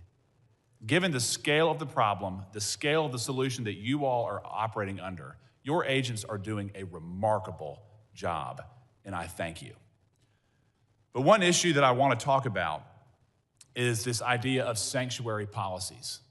Sanctuary policies is not just a passive relinquishing effort. It's an active obstruction. Isn't that true, Mr. Lyons? Yes, sir. And what I mean by that is, when I say it's an active, to be specific, there are sanctuary states and cities that will release violent criminals rather than handing them over to pursuing federal law enforcement. Isn't that correct? That is correct, sir. I left the hearing a few moments ago just to find a quick example. Here's one right behind me. Just 30 hours ago, an illegal alien arrested for stabbing an American in the back. He was charged with attempted murder. He pled to a lesser offense. The feds wanted him, sought a detainer, and then rather than hold him for your agent's pickup, he was released back into the streets of Maryland. That is not an unusual action from local hostile law enforcement, is it, Mr. Lyons? No, sir, that's what we face every day. So we've heard the Democrats complain that we're not getting the worst of the worst, but their sanctuary jurisdictions that control roughly 40% of this country's population will actively release sex predators, drug dealers, violent offenders, rather than hand them over to you for deportation. And these are people who are already in custody. Am I correct, Mr. Lyons? Yes, sir. The individuals were already deemed a public safety threat by local or state law enforcement. And then when they get a federal detainer, they will release them on the street rather than turn them over for deportation. Yes, sir. It's disgusting. Mr. Scott, I want to talk to you briefly. I'm running out of time. How many cities does your agency operate in? We operate nationwide. Why is it that there is so much tension in Minneapolis, St. Paul right now? Because paid agitators are actively trying to stop law enforcement action. Without that, you wouldn't even have any idea most of these arrests were taking place. In many parts of the country, local law enforcement assists your efforts to bring legal structure to these lawless areas. Isn't that correct? That's correct. And when order is maintained, you can do your job peacefully, correct? Correct. And all we've ever asked is for law enforcement to do their job, not necessarily. In Minneapolis, St. Paul, local law enforcement in some cases have been prohibited from maintaining order so you can do your job. Isn't that correct? Correct. Gentleman's time is I yield expired. back. Thank you. I now recognize a gentleman from Virginia, Mr. Walkinshaw, for 5 minutes. Thank you, Mr. Chairman. Director Lyons, your opening statement referenced the importance of protecting children, and I'm glad to hear your commitment to that. I want to focus on one of President Trump's mass deportation policies that the experts say harms children: child detention. In this administration, under your watch, ICE has booked nearly 4,000 children, and 1,000 of them have been held longer than the court-ordered 20-day limit. Recently, ProPublica obtained handwritten letters and drawings from children detained by ICE. These are letters from children describing what it feels like and what it does to them when the government locks them up. This is Ariana. She's 14 years old, detained for 45 days. Since I got to this center, all I feel is sadness and mostly depression. This is Mia, 7 years old. I don't want to be in this place. I want to go to my school. This is Scarlett, 17 years old. I feel very bored and overwhelmed because I am locked up. This is Gabby, 14 years old. I feel so much sadness and depression of not being able to leave. This is Maria, 9 years old. Me and Dilly am not happy. Please get me out of here. This is a 12-year-old going to the doctor, and the only thing they tell me is drink more water. The water here is what makes people sick. And this one got me, Mr. Lyons, because this is a 5-year-old, Luis Annie. My son's 5. He can't write many words, but he can communicate through drawings like this. This is a picture of Luis Annie's family. And you might be able to see that none of the faces are smiling. Child detention is not required by law. You know that. It's not the only option available, and it's not effective. We know that community-based alternatives can ensure compliance with proceedings without traumatizing these children. Yet, you continue to detain and hold children for weeks or months, depriving them of school, stability, leaving them afraid, sick, and confused. And one of the key reasons for your mass detention, including the detention of Liam and his father, is to pressure people to give up their legal opportunities and pathways to remaining in the United States. Liam's father was following the rules, following the legal process with a valid claim. Let me be clear. No child, not Liam Ramos, not Gabby, or any of these children should be used as pawns in Stephen Miller's sick and twisted Great Replacement agenda. Mr. Lyons, in 2025, the British Journal of Psychiatry analyzed all of the data on the impact of immigration detention on children's health. Have you read that study and analysis? No, sir, I haven't. You're the director of you are not familiar with that literature. No, sir. You could tell me, I'm sure, chapter and verse on the tactics and the equipment that your agents use, military-style equipment across the country in American cities, but you don't know anything about the literature of the impacts of your policies on children. You haven't read it. No, sir. The Flores Agreement, I'm sure you know that, sets a 20-day limit on detaining children. You and the Trump administration are trying to terminate that agreement. How long would you like to hold children? 20 days, 40 days, 60 days, 100 days? What's the right number, Mr. Lyons? So we wouldn't like to hold any children. We would like to remove that family unit together safely and humanely and as quickly as possible. Thank you. Since you haven't read the literature, let me tell you what it says. Detention harms children. No period. No period. Not 20, 40, 75 days that you're holding children can be deemed safe. All detention of children has adverse impacts and is profoundly detrimental. Your policies are profoundly detrimental to children. I yield back. Gentleman yields back. I now recognize the gentleman from California, Mr. Fong, for 5 minutes of questions. Thank you, Mr. Chairman. Thank you all for those who are here testifying. I want to thank you to you and your teams and your personnel for what you do. Commissioner Scott, you mentioned in your testimony, national security cannot exist without effective border security. Couldn't agree more. Everyone on your teams are doing tremendous work under difficult conditions, and I want to thank you all. I do want to ask and dive in a little deeper as a Californian on the dangers and the consequences of these sanctuary policies. Director Lyons, I was in the state legislature in 2017 when sanctuary state policies were put in California. I opposed SB 54 because at the time, and everything has proven to be true, it was outlined that the impact on ICE and Border Patrol agents was that there would be reduced information and access, agents would be conducting higher risk enforcement operations, and that there would be operational constraints when it comes to limiting cooperation between state and local law enforcement. I wanted to get your perspective, Director Lyons, and I'll go to you, Commissioner Scott, as well. Can you give specifics on how these sanctuary state policies impact your operations in real time compared to non-sanctuary operations? Well, sir, for ICE, what I would I'll refer back to what we talked about earlier in my testimony, the fact that when state or local or county agencies don't cooperate with Immigration and Customs Enforcement, it forces us to go back out to the community, which we don't want to do. It also increases the number of assets we have to put towards that arrest. Like I said earlier, I would much rather send 1 or 2 agents or officers to make that arrest in a safe, secure location rather than being out in the street. It's safer for everyone involved.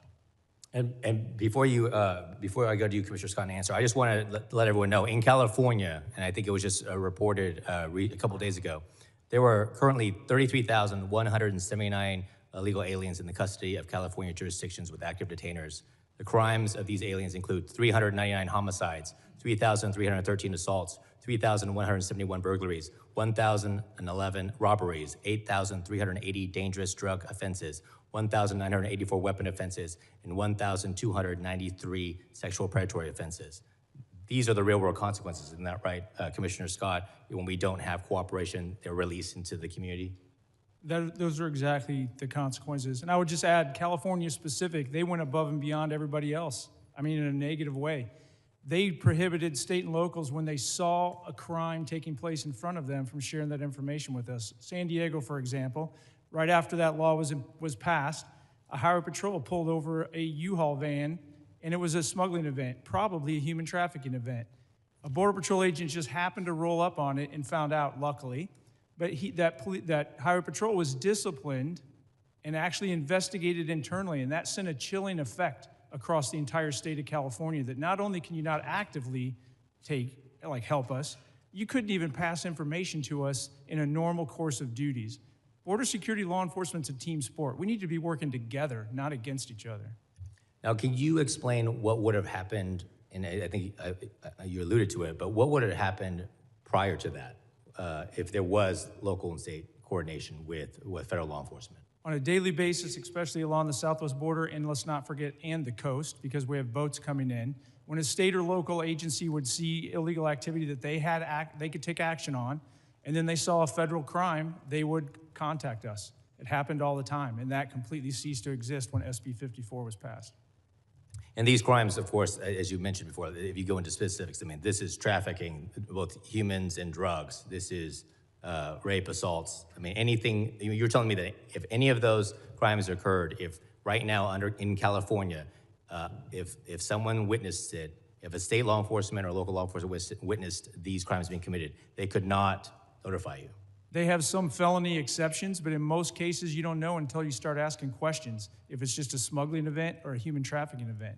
Until you actually pop the trunk of the vehicle or the back of the car, you don't know what commodity is back there, if it's people or something else. It put a chilling effect beyond the actual written language on any kind of cooperation in the state.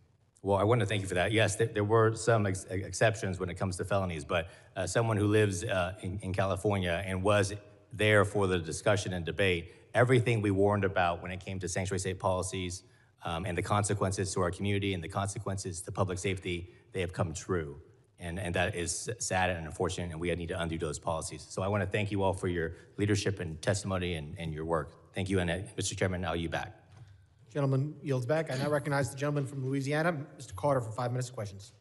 Mr. Chairman, thank you very much. And to our witnesses, thank you for being here. What we've heard today and seen play out in the streets of this nation for the past year, straight out of the Trump administration's fascist playbook.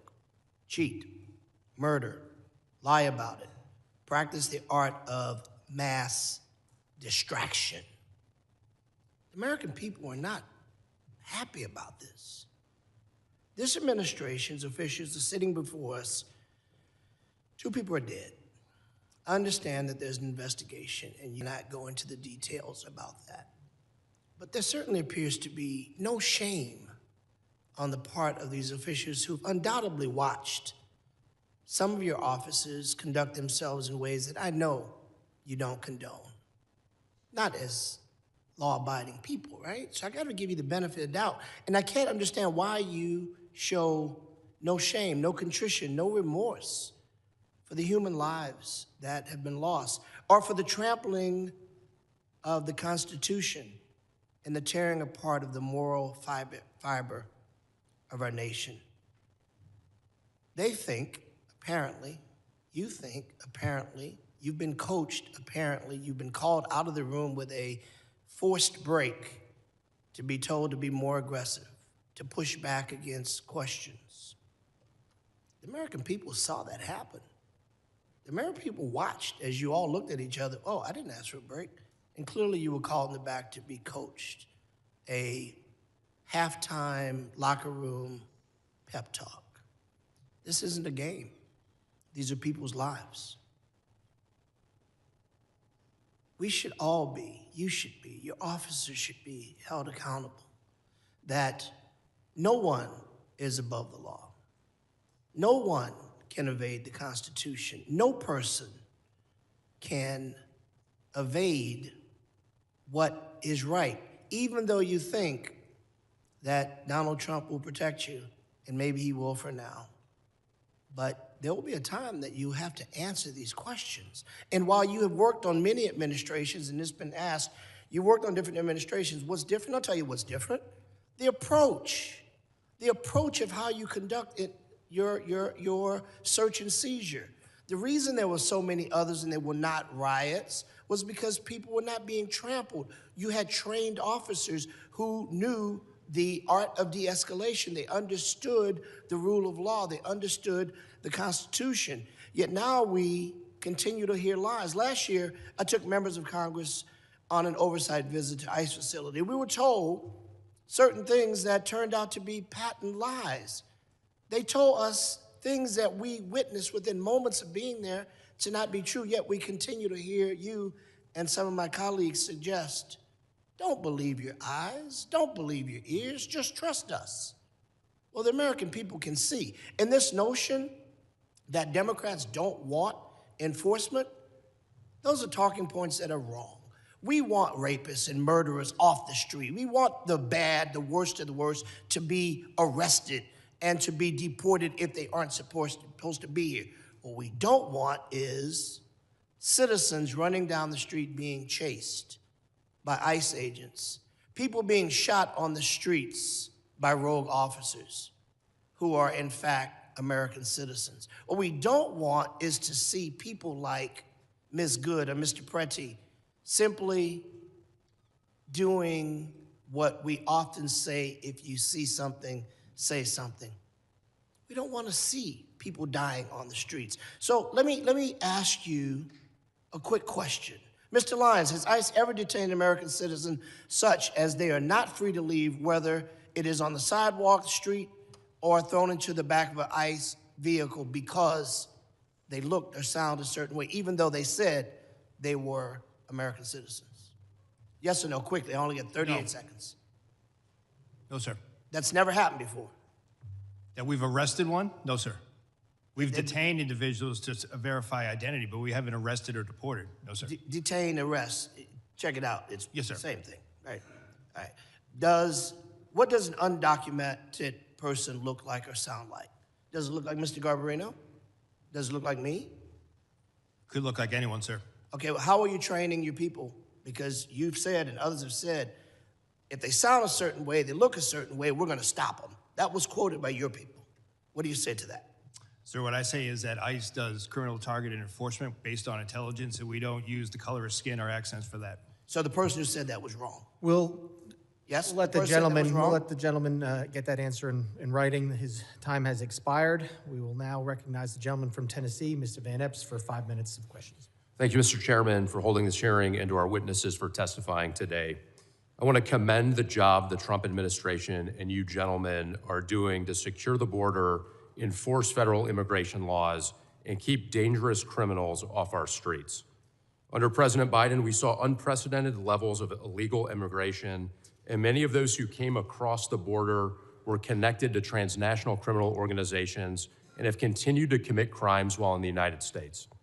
Despite doing everything they could to secure our borders, our brave CBP officers and Border Patrol agents were undermined at every turn by the Biden-Harris administration. Yet under President Trump, CBP, Border Patrol, and ICE have been empowered to do their job and fulfill their mission. As a representative from Tennessee, I can't help but compare operations in Minneapolis to those in Memphis. Federal law enforcement operations in Memphis have been successful by every standard and metric, with Memphis State Task Force arresting over 6,000 people. And while immigration enforcement isn't a stated goal of this task force, there is no question that it is also taking place. The successful operations are due in large part to the outstanding leadership of Governor Lee, who has worked closely with federal partners. Over the last year, the Trump administration has arrested numerous gang members, pedophiles, and drug traffickers in Memphis, with little fanfare or interference from activists. As a result of this cooperation, murders in Memphis are down by 47% since President Trump took office, and overall violent crime is down by 30%.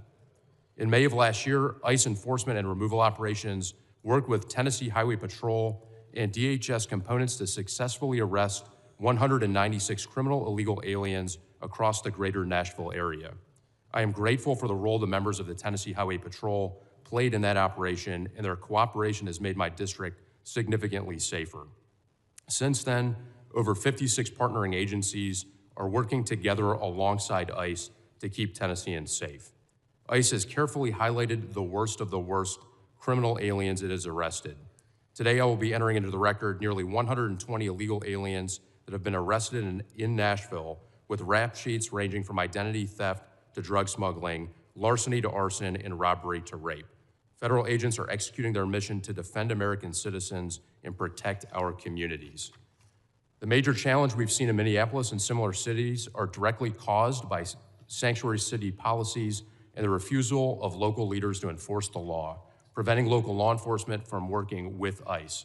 This leaves ICE and others unsupported, having to manage protesters and domestic friction in addition to their actual mission of enforcing immigration law. Local law enforcement is crucial to facilitate the mission. Director Lyons, contrast ICE's experience in Minneapolis with other cities around the country, including Memphis and others, that have agreements to work with ICE. What can successful partnerships with local law enforcement and other partners look like?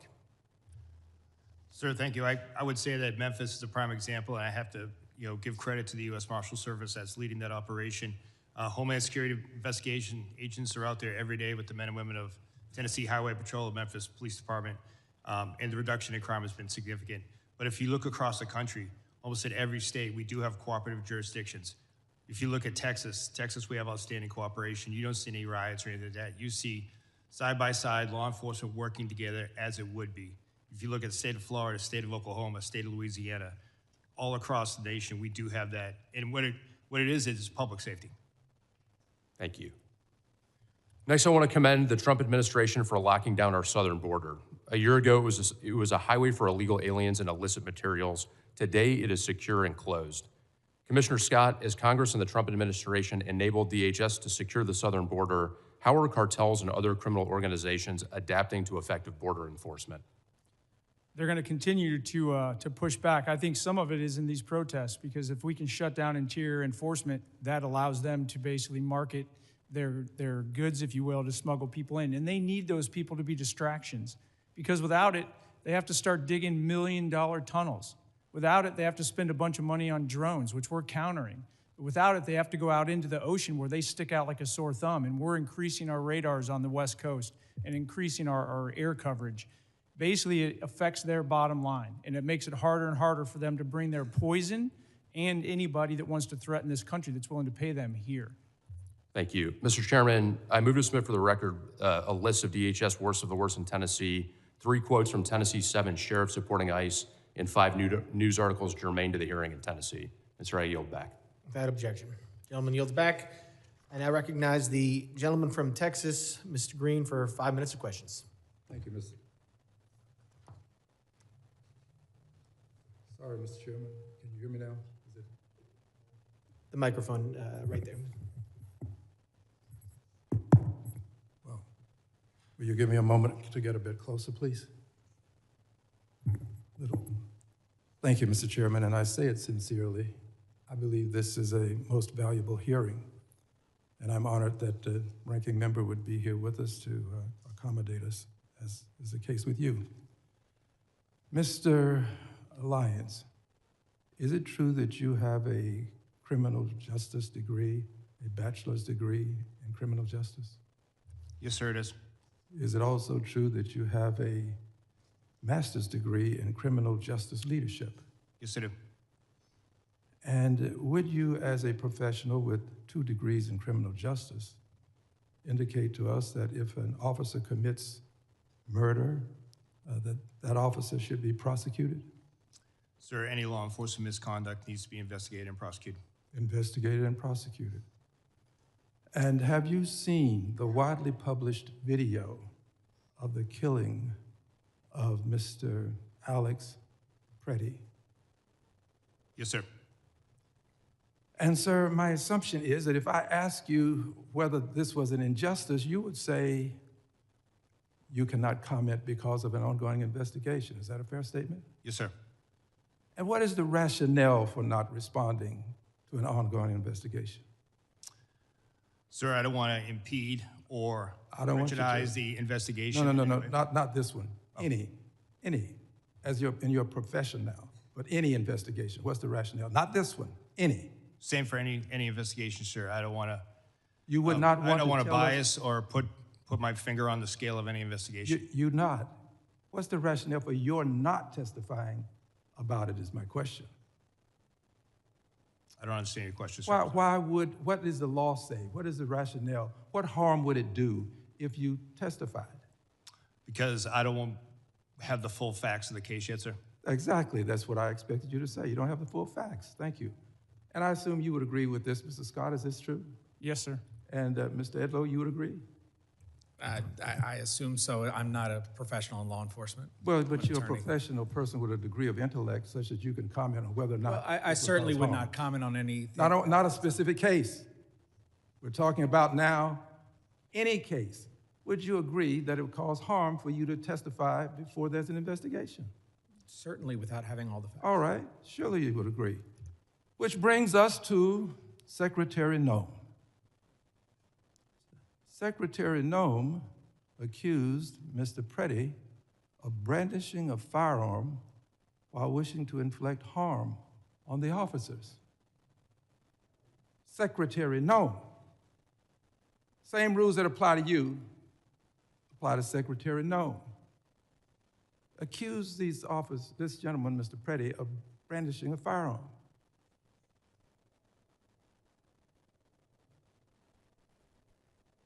Secretary Nome doing this when she did without an investigation. We have to agree that there's not been an investigation. I don't think I have to ask you that. Not a complete investigation that we know of anyway. She did it right afterwards.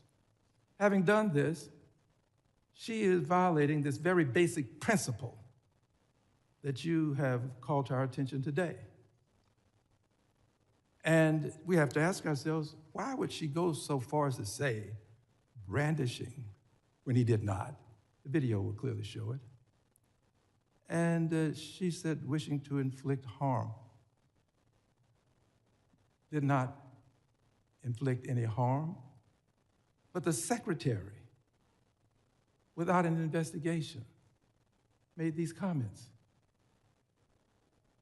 I'll tell you why. The secretary was in a rush to cover up, to make sure that she was protecting the officers without regard for the life that was lost. And in doing this, she was violating not only this basic moral concept, she was breaking the law.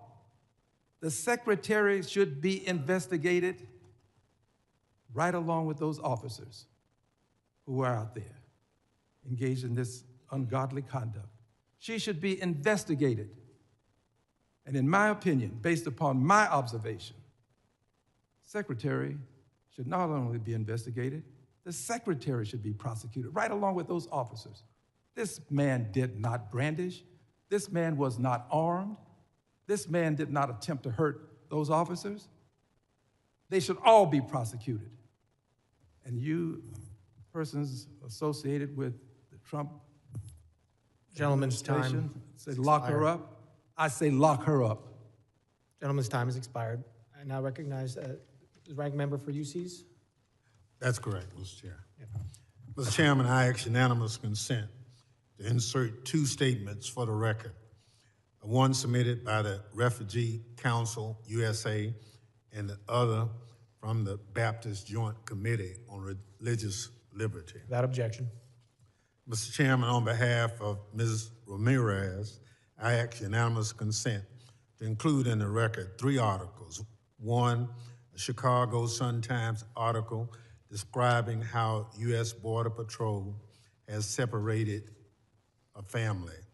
Number two, an ABC 7 Chicago article that describes how ISIS warrantless arrest in Chicago has been ruled unlawful by a federal judge.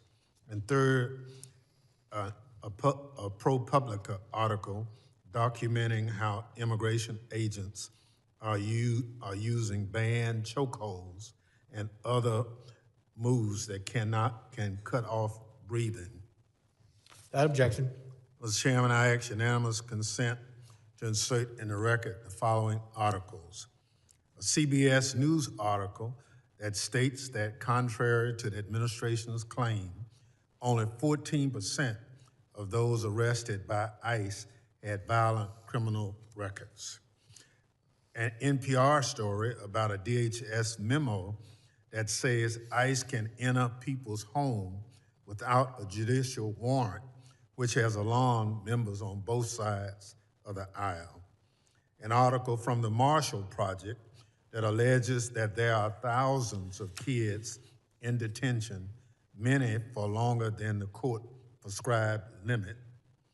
An article from the Independent about a sick 5-year-old, Lame Ramos, asking for his mom in a detention center, which rebuts testimony we heard today that ICE was taking good care of him. A report from the Center for Election Innovation and Research updated this month that found that non-citizen voting is rare and allegations of the practice are a result of misunderstandings or fabrication. An article from the AP which highlights that federal authorities are monitoring and tracking individuals who criticize immigration enforcement operation. A report from the Brennan Center titled, ICE Wants to Go After the Sinners as Well as Immigrants. A report from The Guardian that describes the terrible condition in ICE facilities and that ICE denied urgent medical care to a 10-year-old. Without objection. I want to thank, Gentleman kneels back. I want to thank the members, or the witnesses for being here tonight, and all the members for their questions. Members of the committee may have some additional questions for the witnesses, and we ask that the witnesses to respond to these in writing. Pursuant to Committee Rule 7E, the hearing record will be held open for 10 days. I want to let the audience know that please still be seated while the witnesses and their teams leave. Without objection, this committee stands adjourned.